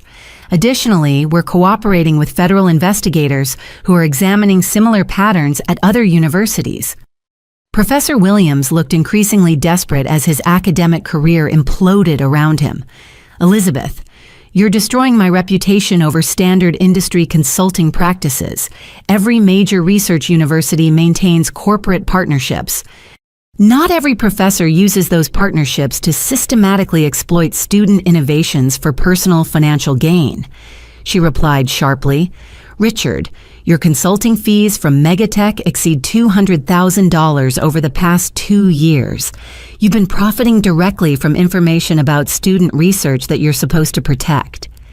The financial motivation behind his betrayal made the personal violation even more painful. Professor Williams hadn't just failed to protect my interests, he had actively worked against them for corporate money. Professor Williams, I said, feeling a mixture of anger and disappointment. Did you ever consider warning me that Megatech was targeting my innovations? Did you ever think about protecting my financial interests instead of serving corporate sponsors? Charity, I genuinely believe that connecting promising students with industry partners created beneficial opportunities. I never intended to harm your financial prospects. But you knew that Megatech was systematically undervaluing student patents and acquiring them through pressure tactics. Dean Hawthorne pressed. Professor Williams hesitated before responding, his silence effectively confirming his awareness of the corporate exploitation scheme. Richard, your employment with Stanford University is terminated effective immediately, Dean Hawthorne announced. Security will escort you from campus and all corporate consulting arrangements are being transferred to university administration for legal review. I watched my former thesis advisor gather his personal belongings with a mixture of vindication and sadness. The man who had guided my academic development had betrayed my trust for corporate consulting fees, but his downfall still felt tragic in its scope and finality. Ms. Williams. Dean Hawthorne continued after Professor Williams left, we want to offer you whatever support we can in pursuing criminal charges and civil damages against the individuals and corporations involved in this conspiracy. What kind of support? Legal testimony about the systematic nature of the exploitation documentation of Professor Williams' conflict of interest and cooperation with federal investigators examining similar patterns at other universities. She pulled up additional research files showing corporate patent acquisition patterns across multiple academic institutions. Charity, your case has helped expose a nationwide network of corporate intellectual property theft targeting young inventors. Megatech and similar companies have been systematically exploiting faculty relationships and family pressure to steal innovations worth billions of dollars. How many other students have been victimized by similar schemes? Our preliminary research suggests hundreds of graduate students and recent graduates have been pressured into underselling their patents to corporations using information obtained through faculty consultants and family manipulation. The revelation transformed my individual case into part of a much larger battle for intellectual property rights and protection of vulnerable inventors against systematic corporate predation. Dean Hawthorne, what happens to Professor Williams now? He'll likely face criminal charges for conspiracy to defraud students' intellectual property rights violations of academic ethics standards and potentially federal racketeering charges if prosecutors can prove organized criminal activity. As I left Dean Hawthorne's office with documentation of the university's cooperation in my case, I realized that the corporate conspiracy had made a critical error by targeting my innovations. Instead of quietly stealing another student's work, they had chosen a victim who was willing and able to fight back, ultimately exposing their entire network of academic and corporate corruption. The question now was whether federal prosecutors would have the resources and political will to pursue criminal charges against a sophisticated corporate conspiracy that had been systematically stealing intellectual property from young inventors across the country. Tuesday morning, I sat in the imposing federal building in downtown San Francisco, waiting to meet with FBI Special Agent Monica Rodriguez and federal prosecutor David Chen about potential criminal charges against the corporate conspiracy that had targeted my patents. The marble corridors and serious-faced officials made the gravity of the situation feel overwhelmingly real. Agent Rodriguez led me to a conference room equipped with recording devices and multiple computer screens, where Prosecutor Chen had assembled thick folders of evidence and legal documents spanning several ongoing investigations into corporate intellectual property theft. Ms. Williams. Agent Rodriguez began, "Your case provides crucial evidence linking individual patent theft to organized corporate racketeering. We've been investigating Megatech and Pinnacle Innovation Partners for 18 months without sufficient proof of criminal conspiracy. Your documentation changes that calculus completely." Prosecutor Chen opened his laptop and displayed charts showing corporate acquisition patterns, financial transfers between companies, and coordination timelines that painted a picture of systematic criminal activity. Charity Megatech and Pinnacle have acquired over $3 billion worth of patents from young inventors over the past 5 years, paying an average of 15% of actual market value. Your case provides direct evidence of the coercion and fraud tactics they use to manipulate inventors into accepting inadequate compensation. "What kind of evidence do you need from me to build criminal cases?" I asked. "Everything you've documented about family pressure, corporate coordination, break-ins, stolen research, and threats of retaliation. Plus, we need your cooperation in building similar cases against other victims who haven't come forward yet." Agent Rodriguez showed me files from dozens of other young inventors who'd been pressured into selling their patents to Megatech at below-market prices, often following patterns of family pressure and corporate manipulation identical to my experience. "These inventors had no idea they were part of a larger criminal conspiracy," she explained. "Most believed they were receiving legitimate business offers or helping their families through financial difficulties." "How many other inventors are we talking about?" I asked, scanning the extensive files. "At least 47 confirmed victims over the past 5 years, representing intellectual property theft exceeding $2 billion in actual value," Prosecutor Chen replied. "Your case provides the missing evidence we need to prove organized criminal activity rather than individual instances of corporate opportunism." I spent the next 3 hours providing detailed testimony about every aspect of my case, from the graduation confrontation through the university burglary and corporate threats. Federal investigators recorded everything while building comprehensive criminal cases against everyone involved in the conspiracy. Charity were prepared to file federal charges including organized racketeering conspiracy to defraud intellectual property rights, computer crimes, and corporate extortion, Prosecutor Chen explained.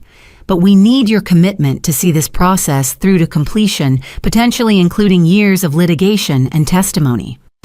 "What about my family members?" I asked. "Madison is pregnant and my parents were manipulated into participating. Do they face the same criminal penalties as Jake and the corporate executives?" Agent Rodriguez consulted her notes about the different levels of criminal involvement. Jake Morrison faces the most serious charges because he was the primary link between family manipulation and corporate theft. Madison and your parents could receive reduced sentences if they cooperate with our investigation and provide testimony against the primary conspirators. But they still face potential prison time. Madison committed felony burglary and theft, which carry mandatory minimum sentences. Your parents could be charged as accessories to fraud, though first-time offenders often receive probation rather than incarceration. The prospect of sending my pregnant sister to federal prison still made me feel sick, despite understanding that her criminal choices had created the consequences she now faced. What happens if I decide not to cooperate with federal prosecution? I asked. Prosecutor Chen leaned back in his chair and considered the implications. The corporate conspiracy would likely escape meaningful prosecution. Megatech and Pinnacle would continue systematically stealing intellectual property from other young inventors. Your family members would still face local charges for the break-ins and theft, but without federal conspiracy charges. So my cooperation determines whether this pattern of corporate theft gets stopped or continues victimizing other inventors. Essentially, yes. Your case provides the evidence and legal framework needed to dismantle this entire criminal network.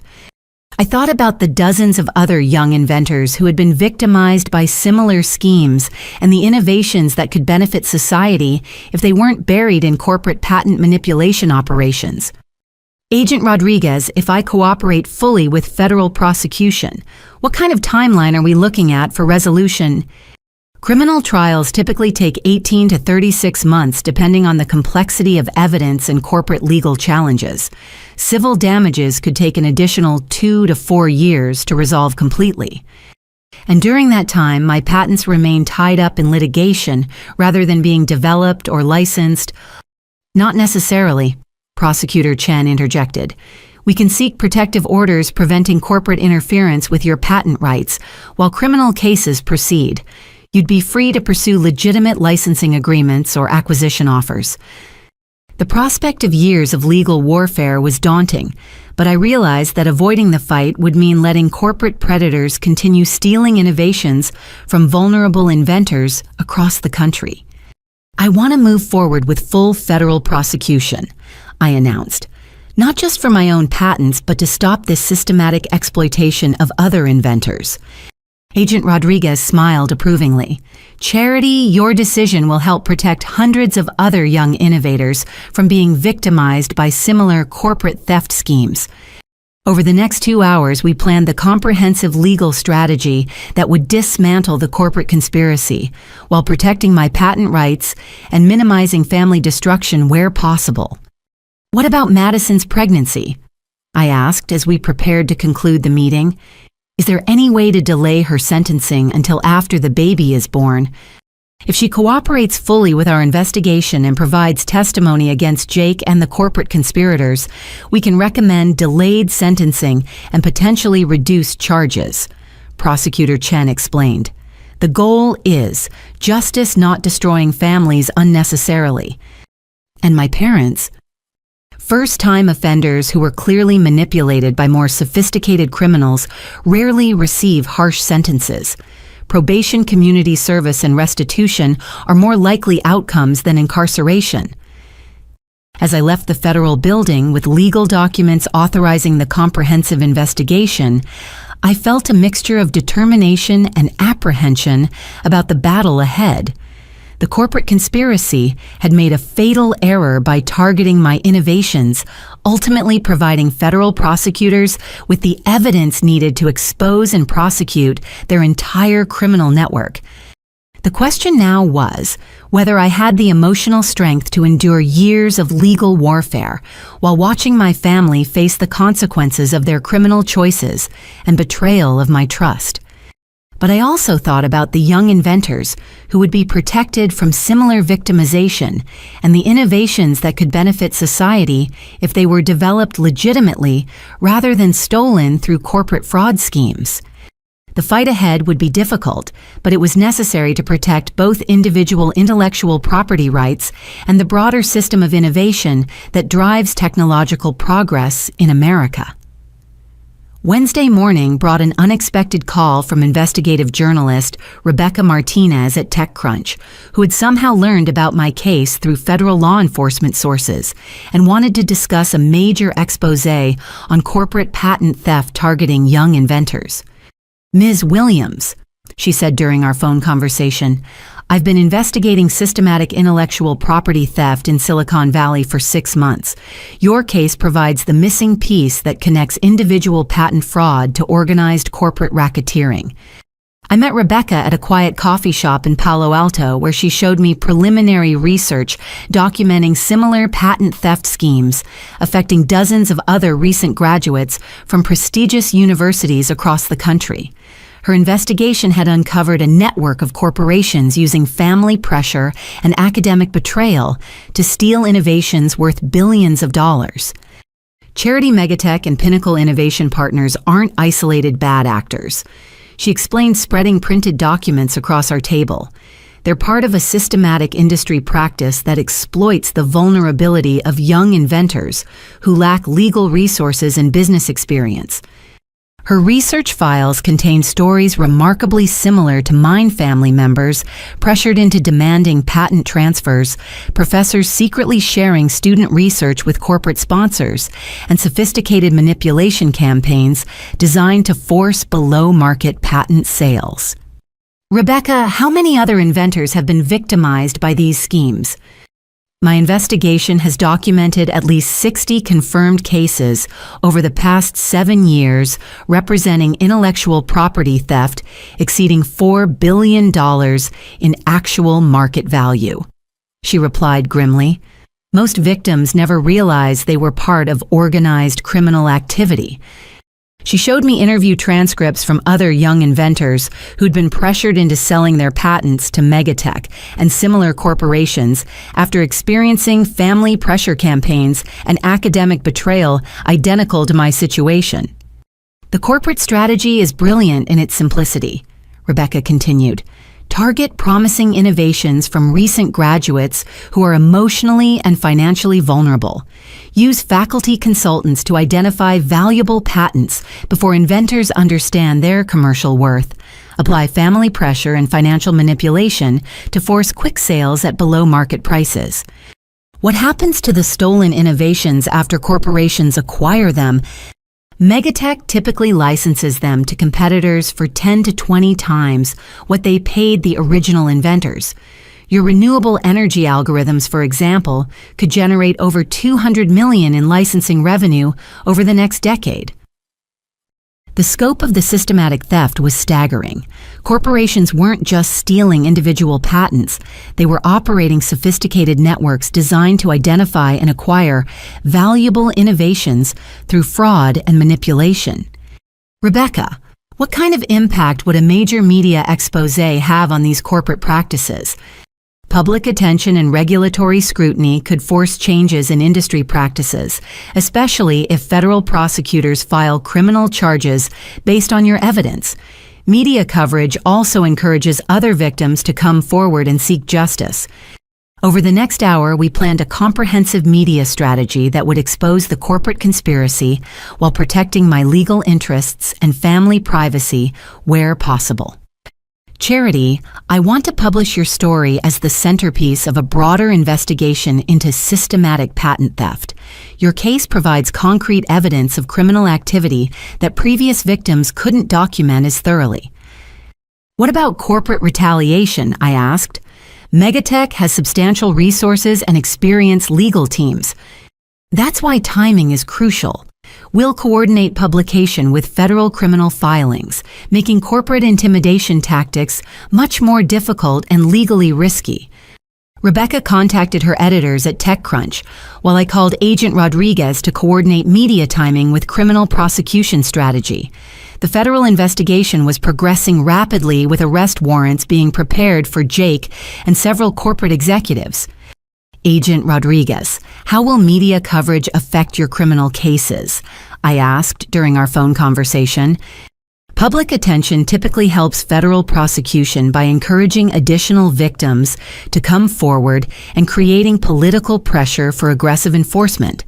We support coordinated media exposure as long as it doesn't compromise ongoing investigations.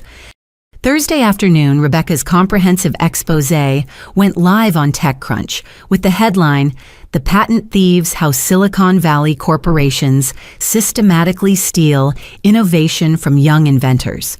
My story anchored the investigation with detailed documentation of the family pressure campaign, academic betrayal, and corporate conspiracy.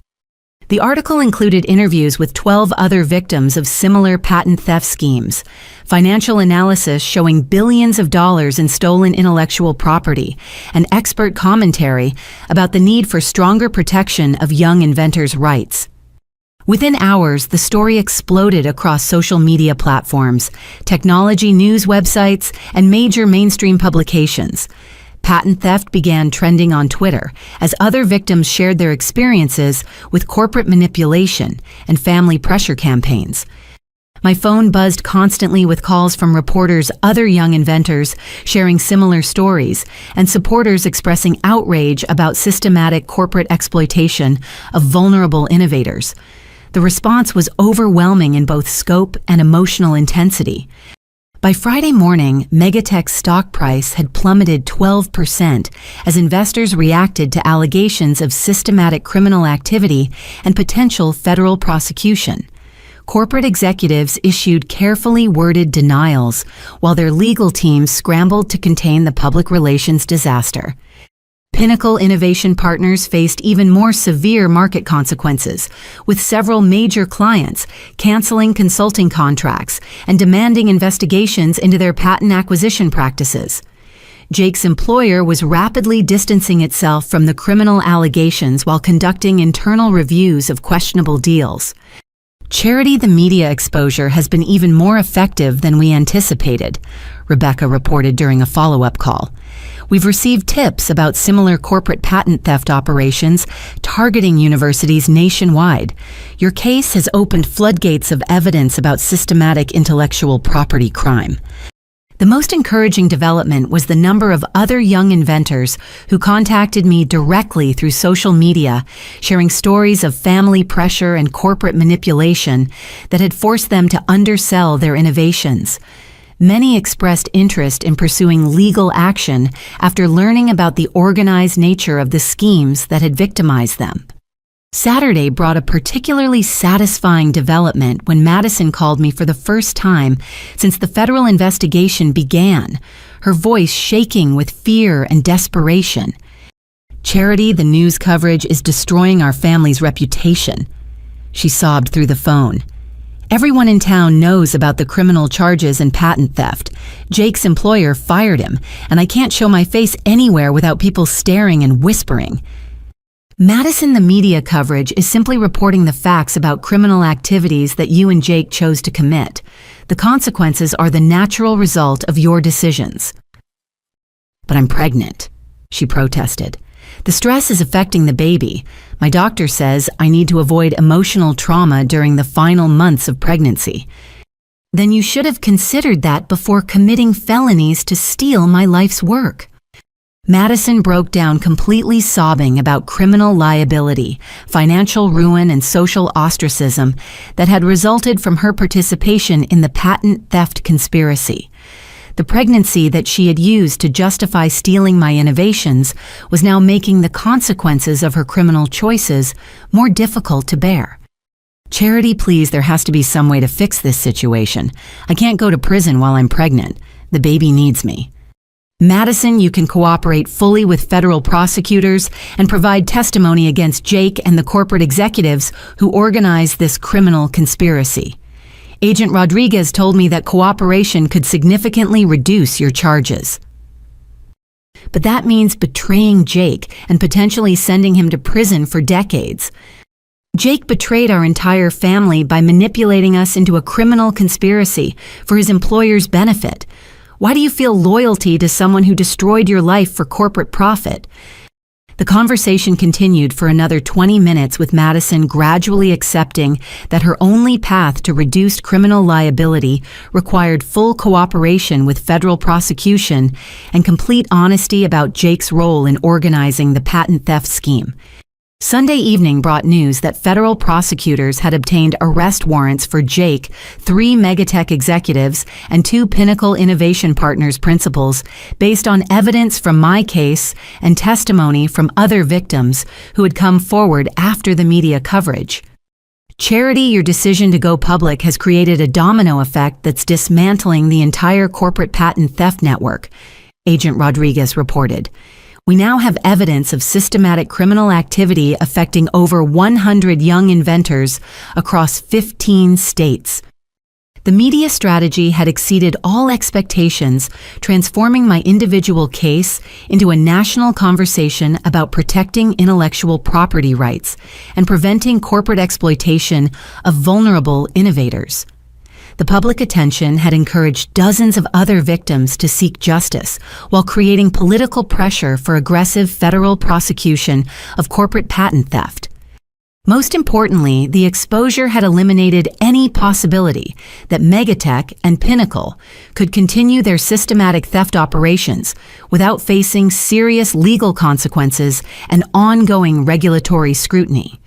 As I prepared for the next phase of federal prosecution and civil litigation, I felt a sense of vindication about the decision to fight back against corporate predators rather than accepting their fraudulent terms.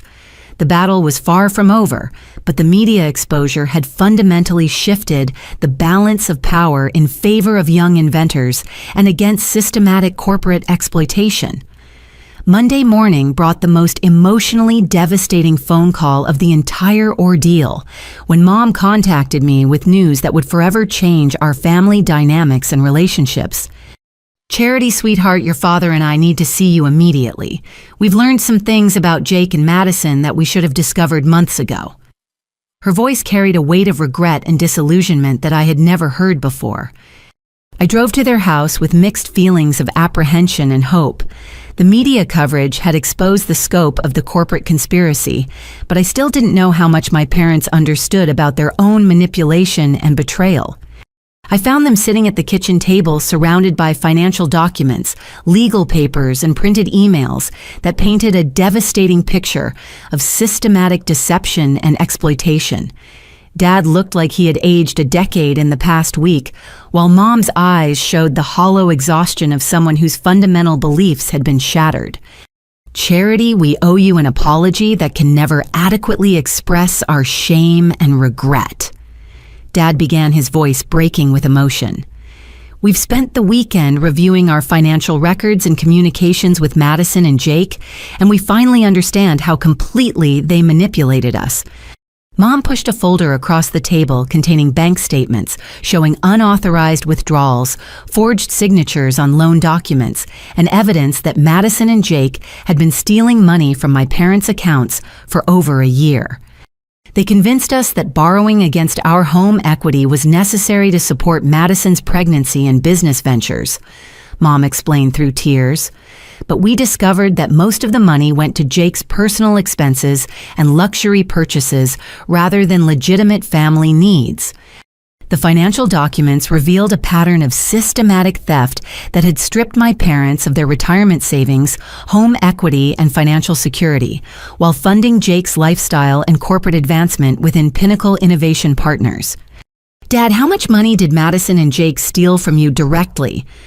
"At least $80,000 through unauthorized account access, forged loan applications, and false claims about medical expenses," he replied, studying the bank statements with obvious devastation. "They used my pregnancy as emotional manipulation to justify stealing from my own parents." Madison's voice came from the living room doorway, where she stood with red-rimmed eyes and a noticeably larger pregnant belly. I turned in surprise, not expecting to see her at this family meeting. "Madison, what are you doing here?" "I came to confess everything and beg your forgiveness," she said, moving slowly to an empty chair at the kitchen table. "Jake abandoned me yesterday when the arrest warrants were issued. He disappeared with our joint savings account and left me to face criminal charges alone." The revelation hit like a physical blow. Jake had manipulated Madison into criminal activity, then abandoned her to face the consequences while he fled with their remaining financial resources. "Madison, where is Jake now?" "I don't know. FBI agents came to arrest him yesterday morning, but he had already emptied our bank accounts and disappeared. Agent Rodriguez thinks he might have fled to a country without extradition treaties." Mom reached across the table to grasp Madison's hand with obvious compassion, despite the betrayal and criminal activity. "Sweetheart, we had no idea how manipulated you were by Jake's schemes." "That doesn't excuse my choices," Madison replied firmly. I broke into Charity's apartment, stole her research, and committed burglary at Stanford. I made those decisions voluntarily, even if Jake convinced me they were justified. I felt a mixture of relief and continued anger about Madison's apparent recognition of her criminal behavior and moral responsibility. Madison, what changed your perspective about the patent theft scheme? Finding out that Jake had been stealing from our own parents while claiming everything was for my benefit and the baby's future. He manipulated my pregnancy fears and financial desperation to turn me into a criminal accomplice. She pulled out her phone and showed me text messages between Jake and unknown contacts discussing patent theft operations affecting dozens of other young inventors with specific references to emotional manipulation tactics and family pressure strategies. Charity Jake bragged to his criminal associates about how easy it was to manipulate pregnant women and elderly parents into pressuring their successful children to surrender valuable intellectual property. The messages were nauseating in their casual discussion of exploiting family relationships for corporate profit, treating emotional manipulation as a refined technique rather than criminal behavior. Madison, are you willing to provide this evidence to federal prosecutors and testify against Jake and his corporate associates? Yes, completely. Agent Rodriguez explained that full cooperation could reduce my charges and potentially allow delayed sentencing until after the baby is born. Dad spoke up with obvious determination despite his emotional devastation. Charity, your mother, and I also want to cooperate fully with federal prosecution. We were fools who allowed ourselves to be manipulated, but we understand now that Jake was the architect of this entire criminal conspiracy. What about restitution for the financial theft from your accounts? I asked. The FBI is working to recover our stolen money through asset seizure and criminal restitution orders, Mom explained.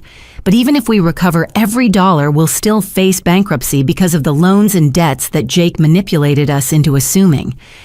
The financial devastation was comprehensive and probably irreversible. Even with criminal restitution, my parents would likely lose their home and retirement security as consequences of Jake's systematic exploitation. Mom, Dad, I want you to understand something important. I said, feeling the weight of family responsibility despite their betrayal. When my patents are successfully licensed or acquired, I will ensure that you don't lose your home or face poverty in retirement. Charity, we don't deserve your financial support after everything we did to pressure you into surrendering your innovations, Dad protested. You were victims of sophisticated manipulation by professional criminals. The real villains are Jake and the corporate executives who orchestrated this systematic exploitation scheme. Madison broke down crying again, but this time her tears seemed to express genuine remorse rather than self-pity. Charity, I don't expect your forgiveness, and I know I'll face criminal consequences for my choices. But I want you to know that I finally understand how brilliant and valuable your innovations are, and how wrong I was to try stealing them. Madison, what will you do about the baby if you receive a prison sentence? Mom and Dad have agreed to provide childcare support during any incarceration period. Agent Rodriguez thinks cooperation could result in probation rather than immediate imprisonment, especially given my pregnancy. Over the next 2 hours, we planned the family's cooperation strategy with federal prosecutors while addressing the financial crisis that Jake's theft had created for my parents' retirement security. Charity, we know we can never undo the damage we caused by supporting Madison's criminal scheme, Mom said as our meeting concluded. But we hope that someday you might be able to forgive us for betraying your trust and threatening your life's work. The forgiveness process will take time, but I understand that you were manipulated by a professional criminal who exploited your love for Madison and concern about her pregnancy. As I prepared to leave, Madison asked to speak with me privately on the front porch, where we had shared countless childhood conversations before corporate greed and criminal conspiracy destroyed our family relationships. Charity, I need you to understand that my participation in stealing your patents wasn't just about money or pregnancy fears. I was jealous of your success and achievements, and Jake exploited that jealousy to convince me that you owed the family compensation for your advantages. Madison, what advantages are you referring to? Your intelligence, academic success, and ability to create innovations that could change the world. I felt like a failure in comparison, and Jake convinced me that stealing from you was justified because life had been unfair to me. The honest admission of jealousy and resentment provided context for her criminal choices, while confirming that the manipulation had been carefully targeted at her specific emotional vulnerabilities. Madison, I hope you understand now that my success came from years of hard work and personal sacrifice, not unfair advantages or family favoritism. I understand that completely now. Jake showed me financial projections about your patent values, and I finally comprehend the magnitude of innovation and effort that your work represents. Trying to steal that from you was unforgivable. As I drove home from the family meeting, I felt a complex mixture of relief, sadness, and cautious optimism about eventual healing. The corporate conspiracy had been exposed, Jake had been identified as the primary criminal architect, and my family was finally cooperating with federal prosecution, rather than continuing their participation in patent theft. The emotional damage would take years to repair, but the foundation for eventual forgiveness and restored relationships had been established through honest acknowledgement of criminal behavior and genuine commitment to justice. Tuesday morning brought the news I had been waiting for when Agent Rodriguez called to inform me that coordinated FBI raids were being conducted simultaneously at Megatech headquarters in Seattle Pinnacle Innovation Partners offices in San Francisco and Jake's apartment complex where he had been located trying to destroy evidence. Charity, we arrested Jake Morrison at 6 a.m. along with 3 Megatech executives and 2 Pinnacle principals. Agent Rodriguez reported with obvious satisfaction. The raids recovered extensive documentation of their patent theft operations, including your stolen research files and evidence of similar schemes affecting dozens of other inventors. I felt a surge of vindication mixed with relief that the criminal conspiracy was finally facing serious law enforcement consequences. The months of family betrayal, academic violations, and corporate threats were culminating in arrests and criminal charges that could dismantle the entire theft network. Agent Rodriguez, what kind of evidence did you recover during the raids? Computer files documenting systematic patent theft operations, financial records showing payments to corrupt faculty consultants, and communications, proving coordination between family pressure campaigns and corporate acquisition offers. Jake's apartment contained detailed files on over 60 young inventors targeted for patent theft. The scope of the criminal operation exceeded even my worst suspicions about systematic corporate exploitation of vulnerable innovators. Jake hadn't just manipulated my family, he had been operating a sophisticated intelligence network identifying and targeting promising inventors across multiple universities. What about the stolen research files from my apartment and Stanford? Recovered completely along with similar files stolen from other inventors. Jake maintained detailed archives of stolen intellectual property, apparently as insurance against his corporate employers. I drove immediately to the federal building to review the evidence recovered during the raids, meeting with Prosecutor Chen and Agent Rodriguez in the same conference room where we had planned the legal counterattack months earlier. Charity, the evidence we recovered transforms your individual case into a comprehensive criminal conspiracy involving multiple corporations, universities, and hundreds of victim inventors. Prosecutor Chen explained displaying computer screens filled with financial transactions and corporate communications. The recovered files painted a picture of systematic criminal activity that had been operating for over 7 years, generating billions of dollars in stolen intellectual property, while destroying the careers and financial futures of young inventors across the country. Jake Morrison maintained detailed spreadsheets tracking patent theft operations, including target identification, family manipulation strategies, corporate coordination timelines, and profit distribution among criminal participants. Agent Rodriguez reported, She showed me printed pages from Jake's files containing personal information about my family, financial vulnerabilities, and manipulation tactics specifically designed to pressure me into surrendering my patent rights. He studied our family dynamics for months before launching the graduation confrontation. I realized with disgust, Madison's pregnancy, my parents' financial problems, even my relationship with Professor Williams were all factored into his manipulation strategy. The level of premeditation and systematic planning elevates these charges from simple patent theft to organized racketeering under federal RICO statutes. Prosecutor Chen explained, Jake and his corporate accomplices face potential sentences of 20 to 40 years in federal prison. The recovered evidence also revealed the scope of corruption within academic institutions, with professors at 15 major universities receiving consulting payments in exchange for identifying and betraying promising student innovations. Professor Williams was just one node in a network of corrupt faculty members who were systematically violating their ethical obligations to students for corporate money. Agent Rodriguez continued, the universities involved face massive liability for enabling intellectual property theft through inadequate oversight of faculty consulting arrangements. Most shocking was discovering that Megatech had acquired over $4 billion worth of patents through theft and manipulation over the past 5 years, paying inventors an average of 12% of actual market value, while generating massive profits through licensing agreements and corporate partnerships. Charity Your Renewable Energy algorithms alone have already generated over $30 million in licensing revenue for Megatech during the brief period they illegally controlled competing patent applications. Prosecutor Chen reported, your total patent portfolio could generate over $200 million in legitimate licensing fees over the next decade.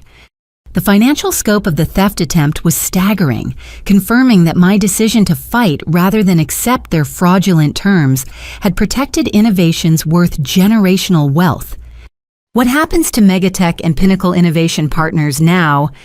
Both corporations face criminal charges for operating racketeering enterprises, massive civil liability to victimized inventors, and regulatory sanctions that could effectively end their ability to acquire patents through questionable means. Agent Rodriguez showed me news coverage of the coordinated arrests with financial markets, reacting severely to revelations about systematic corporate patent theft. Megatech's stock price had fallen over 30% since morning trading began, while several major clients had suspended business relationships pending investigation outcomes. The corporate conspiracy made a fatal error by targeting your innovations so aggressively, Prosecutor Chen observed. A quieter theft operation might have continued operating indefinitely, but the family pressure campaign and university burglary created evidence trails that exposed their entire criminal network. Late Tuesday afternoon brought the most satisfying development when Jake was arraigned in federal court on charges including racketeering, conspiracy, patent fraud, computer crimes, and organized theft of intellectual property. His attempt to flee the country had been unsuccessful, with federal agents tracking him through financial transactions and ultimately locating him at a hotel near San Francisco International Airport. Jake Morrison attempted to destroy evidence and flee prosecution, but federal investigators recovered his criminal files and communications proving systematic patent theft affecting over 100 young inventors. The federal prosecutor announced during the court hearing. Jake's appearance in orange prison clothing marked a dramatic reversal from his confident corporate persona during the family pressure campaigns. The man who had threatened me with expensive litigation now faced decades in federal prison for orchestrating intellectual property theft operations. Madison attended the hearing as a cooperating witness, providing testimony about Jake's manipulation tactics and criminal coordination with corporate executives. Her pregnancy was clearly visible, adding poignancy to her decision to testify against the husband who had abandoned her to face criminal consequences alone. The defendant exploited family relationships and emotional vulnerabilities to manipulate victims into surrendering valuable intellectual property through fraud and coercion. Madison testified, her voice steady despite obvious emotional distress. Her cooperation with federal prosecution had resulted in reduced charges and delayed sentencing until after the baby was born, though she still faced potential imprisonment for her role in the burglary and theft operations. Wednesday brought news that Megatech's board of directors had terminated all executives involved in the patent theft conspiracy and hired external investigators to review thousands of previous patent acquisitions for evidence of similar criminal activity. Megatech is attempting to distance itself from criminal liability by claiming that rogue executives operated the theft schemes without board knowledge or approval, Agent Rodriguez explained during our update meeting. However, the recovered evidence suggests corporate awareness and approval of questionable patent acquisition practices. The corporate downfall was accelerating as investors, clients, and regulatory agencies reacted to evidence of systematic criminal activity. Pinnacle Innovation Partners had effectively ceased operations, with clients canceling contracts and demanding investigations into previous patent acquisitions that might have involved similar fraud. Charity, the criminal prosecutions are just the beginning of legal consequences for the conspiracy participants, Prosecutor Chen reported. Civil damages, regulatory sanctions, and professional consequences could multiply the punishment for systematic patent theft.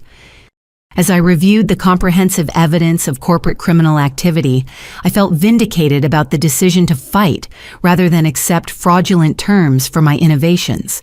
The battle had been difficult and emotionally devastating, but it had ultimately exposed and dismantled a criminal network that had been systematically victimizing young inventors for years.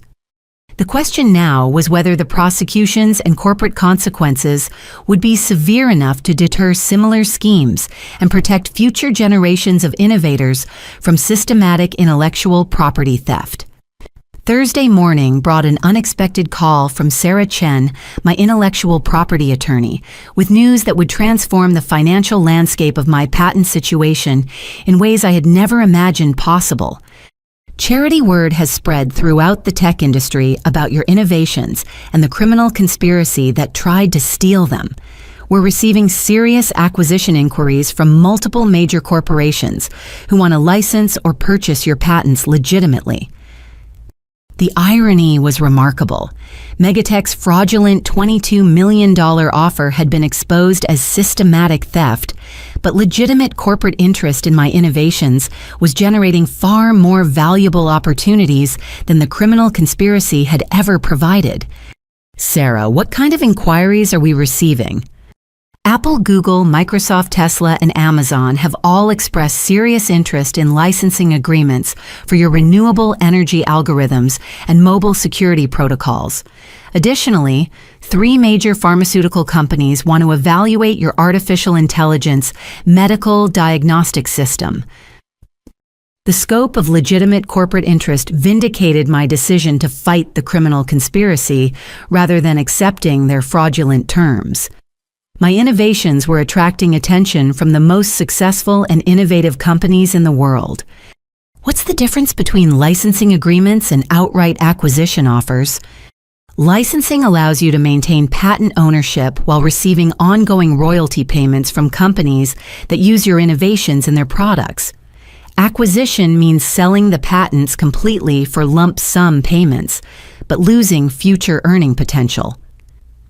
Over the weekend, Sarah scheduled presentations with representatives from each interested corporation, allowing me to understand their specific applications for my innovations and evaluate the financial terms they were prepared to offer. Monday's meeting with Google's patent acquisition team revealed applications for my renewable energy algorithms in their data center optimization projects, with potential energy savings that could reduce their operational costs by hundreds of millions annually. Ms. Williams, your algorithms could revolutionize renewable energy efficiency across our entire corporate infrastructure. Google's chief technology officer explained during our video conference. We're prepared to offer a 10-year licensing agreement worth $25 million annually plus performance bonuses based on actual energy savings achieved. $25 million per year represented more money than I had ever imagined receiving, but Sarah advised evaluating all options before making any commitments. Tuesday's presentation with Apple focused on my mobile security protocols, which could enhance privacy protection across their iPhone and iPad product lines, serving over 1 billion users worldwide. Your security innovations address critical vulnerabilities that affect hundreds of millions of mobile device users, Apple's security director reported. We're interested in exclusive licensing rights for mobile applications, with terms including $50 million upfront plus $15 million annually for ongoing development and support. The financial terms were staggering, confirming that my innovations possess the exceptional value that had motivated the criminal conspiracy to steal them through fraud and family manipulation. Wednesday brought the most exciting development when Tesla's representatives presented applications for my renewable energy algorithms in their solar panel and energy storage systems, potentially affecting the entire clean energy industry. Ms. Williams, your optimization algorithms could increase solar panel efficiency by 12 to 15% while reducing manufacturing costs. Tesla's engineering director explained. That level of improvement could accelerate renewable energy adoption globally by making clean power more affordable and accessible. Tesla's proposed terms included $40 million upfront for exclusive renewable energy licensing rights, plus royalty payments based on actual sales of improved solar systems and energy storage devices. The social impact potential of your innovations extends far beyond personal financial gain. Tesla's representative continued. Widespread implementation could significantly reduce carbon emissions and accelerate the transition to sustainable energy systems. Thursday's meetings with pharmaceutical companies revealed applications for my artificial intelligence medical diagnostic system that could help doctors identify diseases earlier and more accurately than current technology allowed. Your AI algorithms demonstrate 96% accuracy in early cancer detection compared to 78% for current diagnostic methods, reported the chief medical officer from Johnson & Johnson. Widespread implementation could save thousands of lives annually while reducing healthcare costs through earlier intervention. The medical applications represented the most meaningful potential impact of my innovations with human welfare implications that transcended financial considerations entirely. We're prepared to offer $60 million for exclusive medical licensing rights, plus ongoing royalty payments based on diagnostic system usage across global healthcare networks, Johnson & Johnson continued. Additionally, we'd fund continued research and development to expand the system's diagnostic capabilities. By Friday morning, the competitive bidding had escalated into what Sarah described as an auction war between major corporations seeking exclusive or limited licensing rights to different aspects of my patent portfolio. Charity, the combined value of all offers received this week exceeds $200 million. Sarah reported with obvious excitement. This represents the most valuable patent licensing opportunity I've encountered in 20 years of intellectual property law. $200 million. I repeated, still struggling to comprehend the financial magnitude. Sarah Megatech's fraudulent offer of $22 million represented barely 10% of the legitimate market value. Exactly. The criminal conspiracy was attempting to steal intellectual property worth potentially $300 million or more in total licensing value over the next decade. The most attractive option involved structuring multiple non-competing licensing agreements that would maximize both financial return and social impact. Tesla would receive exclusive rights for renewable energy applications.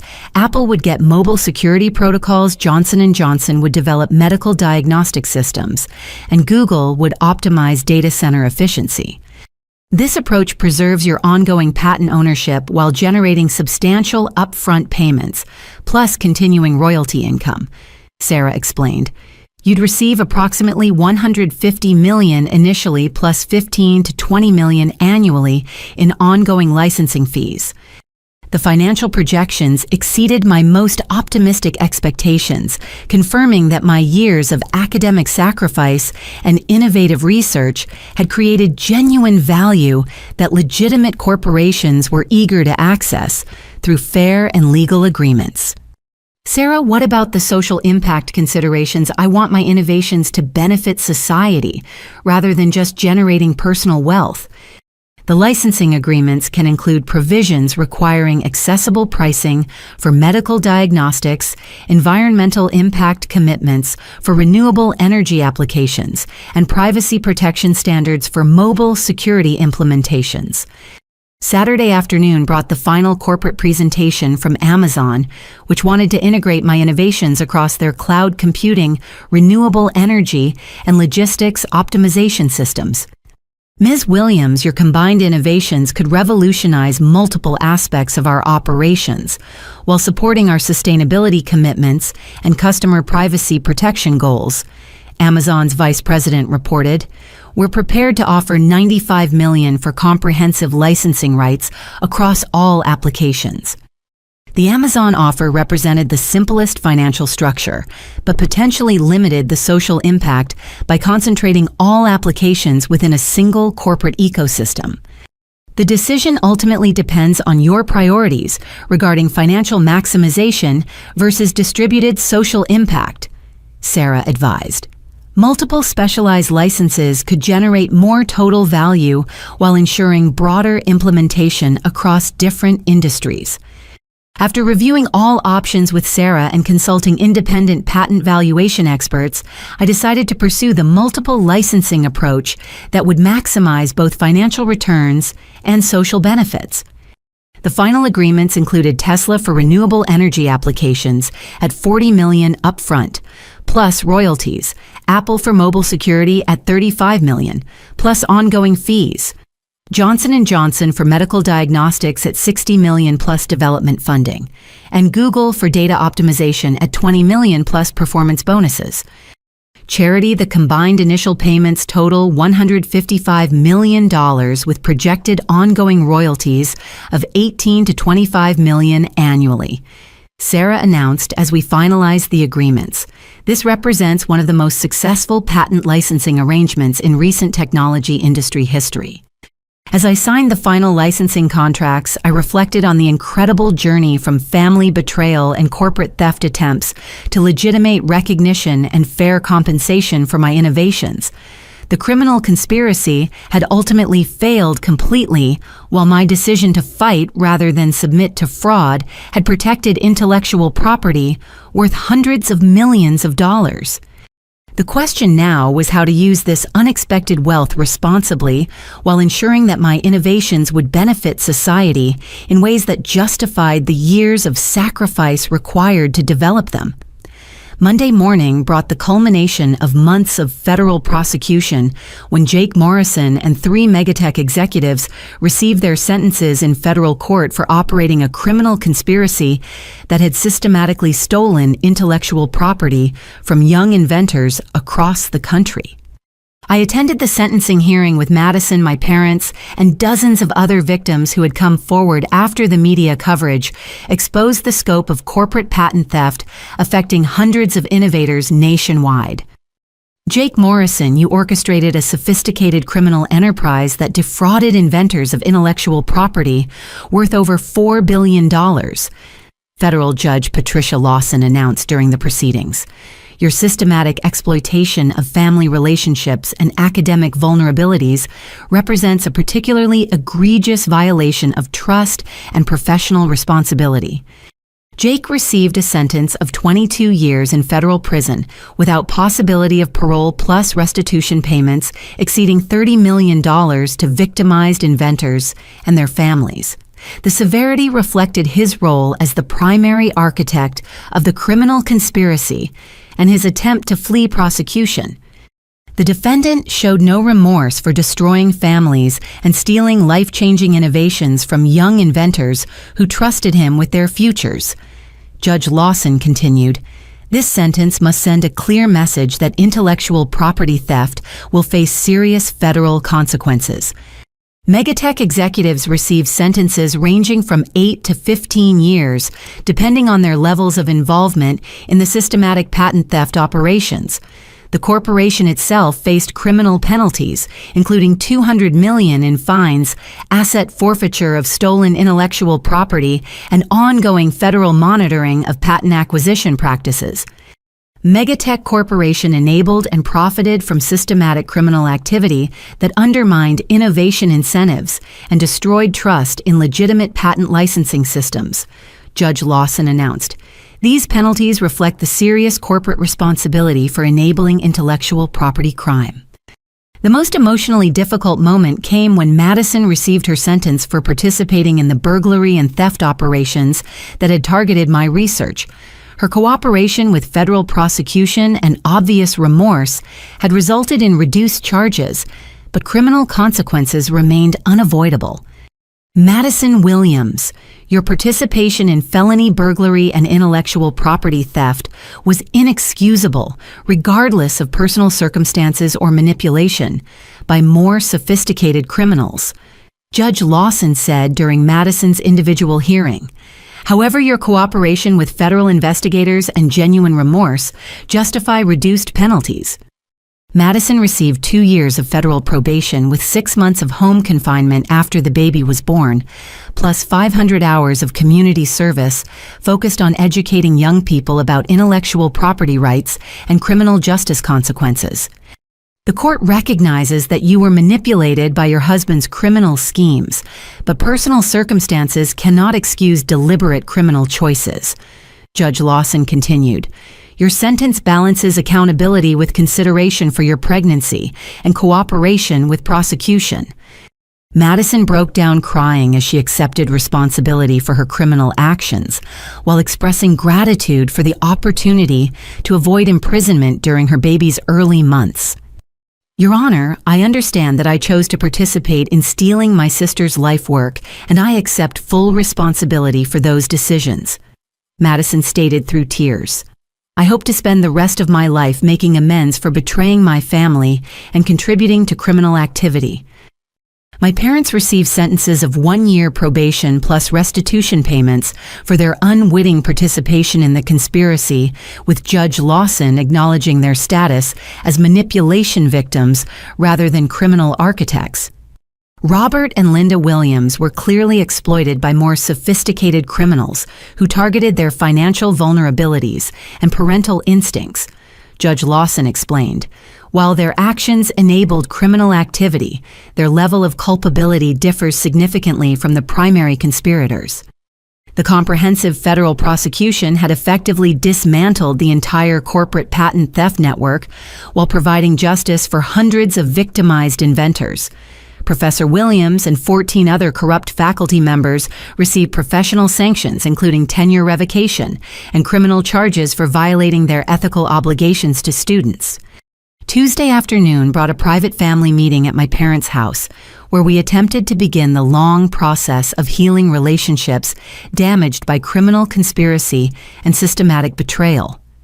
Charity, we know that forgiveness will take time, and we understand if you never fully trust us again, Dad said as we gathered in their living room. But we want to spend whatever time we have left making amends for our participation in trying to steal your innovations. The first step is accepting that criminal behavior has consequences even when it affects family relationships, I replied carefully. Justice required prosecution, but healing requires genuine acknowledgement of harm and commitment to change. Madison, now visibly pregnant and approaching her due date, spoke with obvious difficulty about the shame and regret that would affect the rest of her life. Charity. I know I can never undo the damage I caused by trying to steal your patents and betraying your trust, but I want our children to grow up understanding the importance of intellectual honesty and respecting other people's achievements. Madison, the fact that you testified against Jake and cooperated with federal prosecution demonstrates genuine commitment to justice over personal loyalty. Mom presented a folder containing financial documents showing their commitment to repaying money stolen from my college fund, even though their bankruptcy proceeding would eliminate most other debts.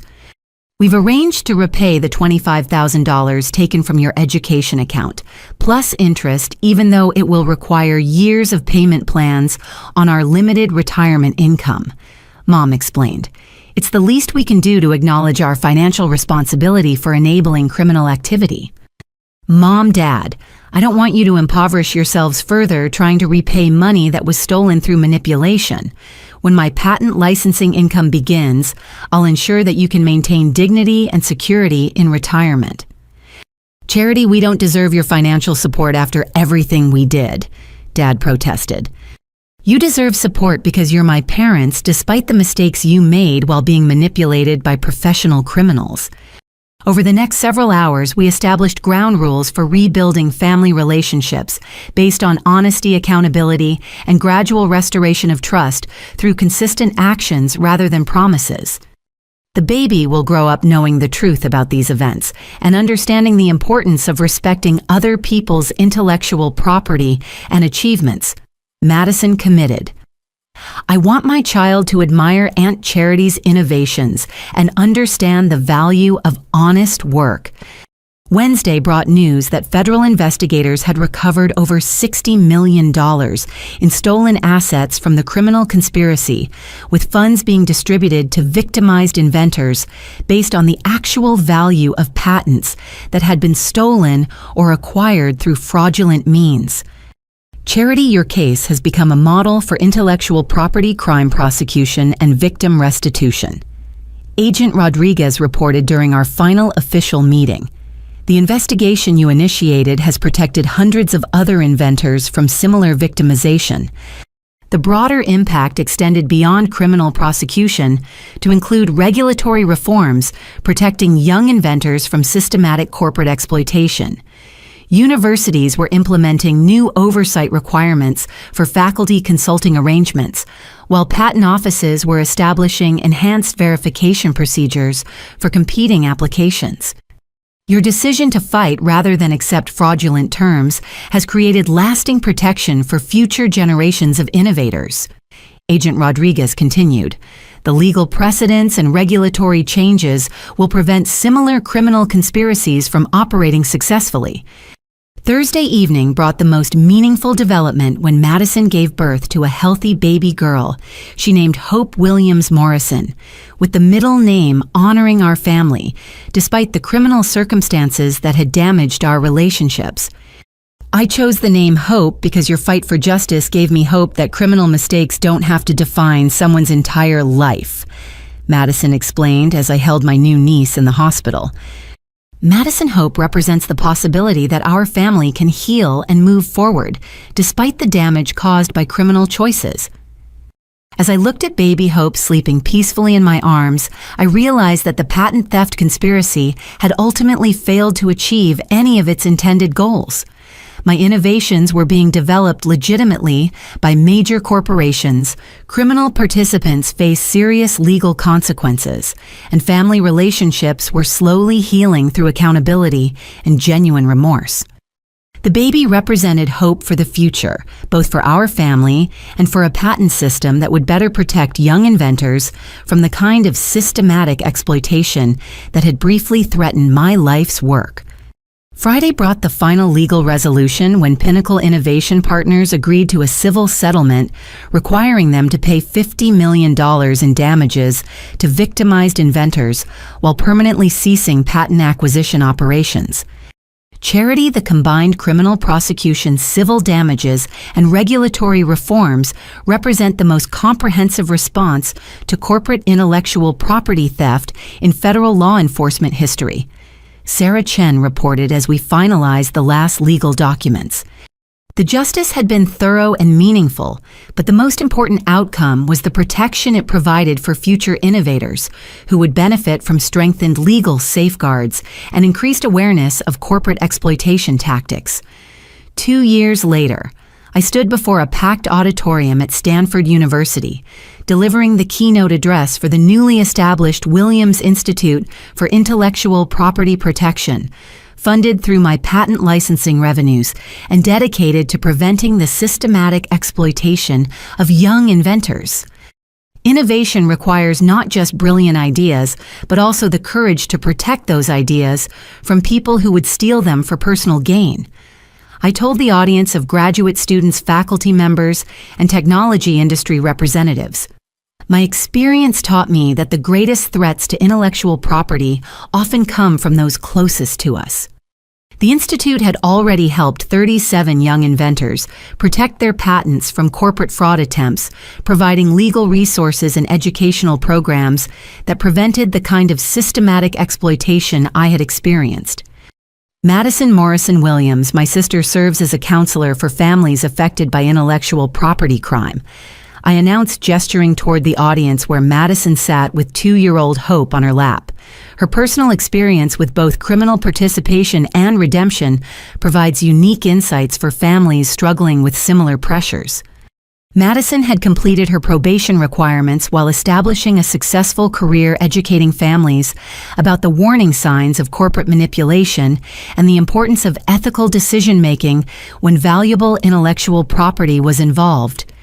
The criminal conspiracy that targeted my patents ultimately failed because I chose to fight rather than submit to fraud. I continued. That choice protected not just my own innovations, but also helped expose a criminal network that had victimized hundreds of other inventors. Baby Hope clapped her small hands enthusiastically during my speech, too young to understand the complex history that had shaped our family, but already demonstrating the energy and curiosity that I hoped would characterize her generation's approach to innovation and intellectual honesty.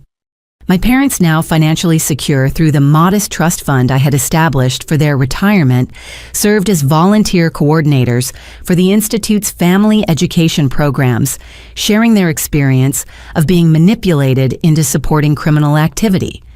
Robert and Linda Williams represent thousands of family members who've been exploited by corporations seeking to steal intellectual property through emotional manipulation.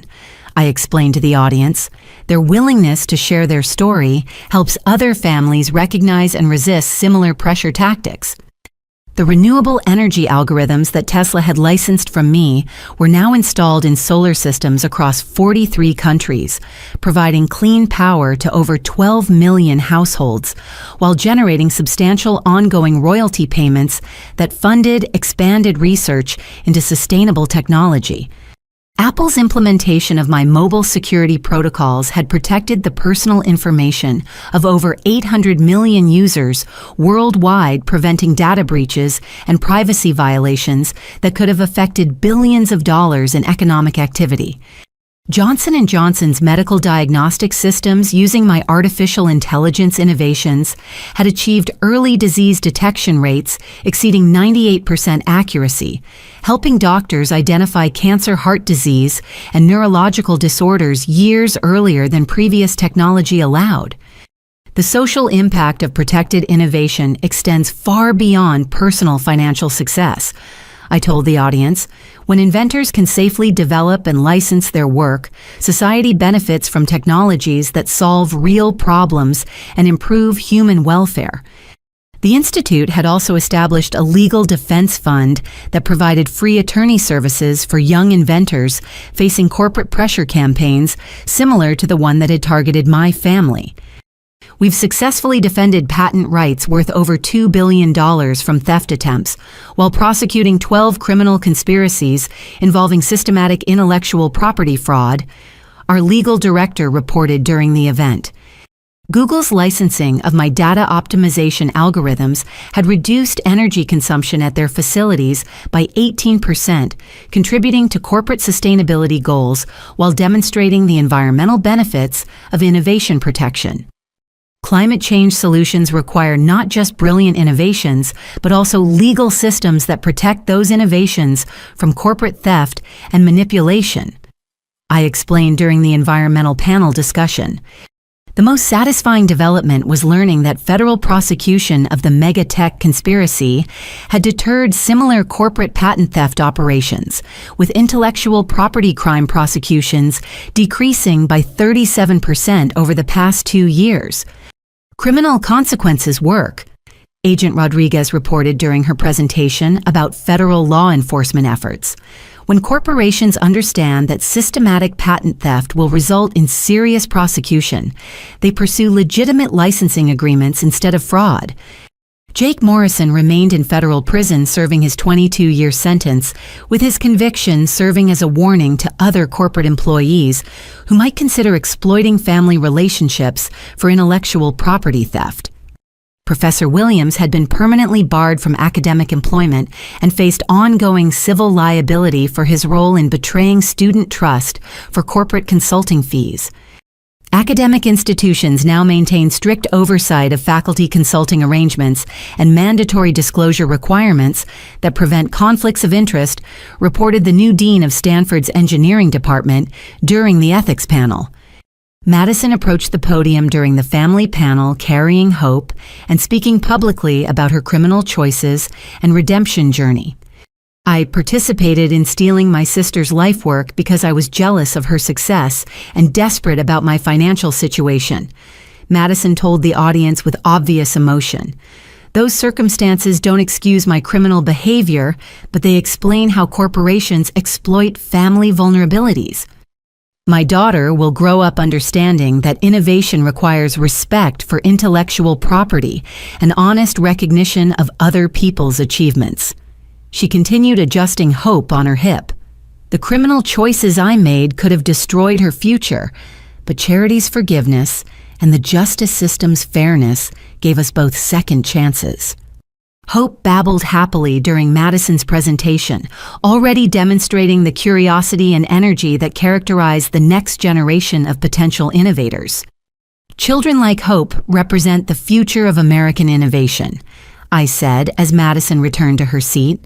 Protecting their intellectual property rights ensures that brilliant ideas will be developed for society's benefit rather than stolen for corporate profit. The event concluded with the announcement of expanded programs, including international partnerships with universities in 12 countries, corporate ethics training for technology industry employees, and legislative advocacy for stronger intellectual property protection laws. The Williams Institute will continue fighting systematic patent theft until young inventors can pursue their innovations without fear of family manipulation or corporate exploitation, I announced during closing remarks. As the audience dispersed, I reflected on the incredible journey from graduation day betrayal to comprehensive criminal prosecution to meaningful social impact through protected innovation. The patents that Jake Morrison had tried to steal were now generating hundreds of millions in licensing revenue while solving real problems for billions of people worldwide. The criminal conspiracy had been completely dismantled, with participants facing serious legal consequences that deterred similar exploitation. Most importantly, the family relationships damaged by criminal betrayal had been slowly rebuilt through accountability, forgiveness, and shared commitment to preventing other families from experiencing similar manipulation. Hope toddled toward me across the auditorium stage, her small arms outstretched and her face bright with the same curiosity that had driven my own innovative research years earlier. Aunt Charity. She called in her developing vocabulary, reaching for the hug that represented hope for the future. As I lifted Hope into my arms, I realized that the criminal conspiracy's ultimate failure had created something far more valuable than financial success. It had established legal precedents, protecting intellectual property, educational programs, preventing exploitation, and family relationships strengthened through accountability and redemption. The innovations that corporations had tried to steal were now benefiting society through legitimate development, while the legal victory had protected hundreds of other inventors from similar victimization. Hope, when you grow up, I want you to remember that innovation requires both brilliant ideas and the courage to protect those ideas from people who would steal them, I whispered to my niece as she nestled against my shoulder.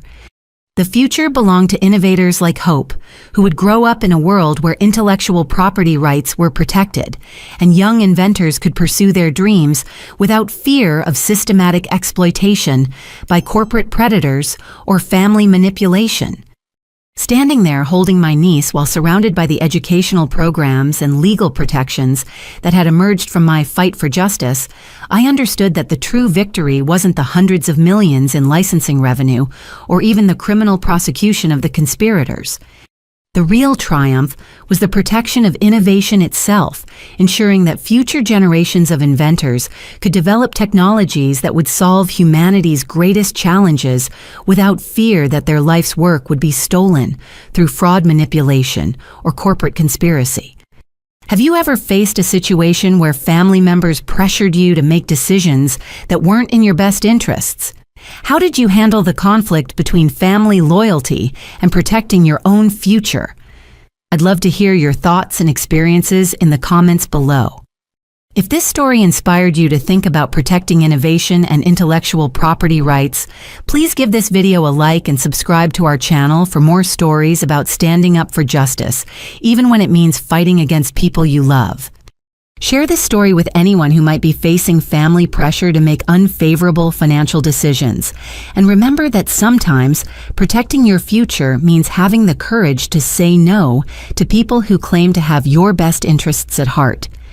Thank you for joining me on this journey from betrayal to justice to reconciliation. I hope Hope's generation will inherit a world where innovation is protected and young inventors can pursue their dreams without fear of exploitation. Until next time, keep fighting for what's right, even when the fight is harder than you ever imagined.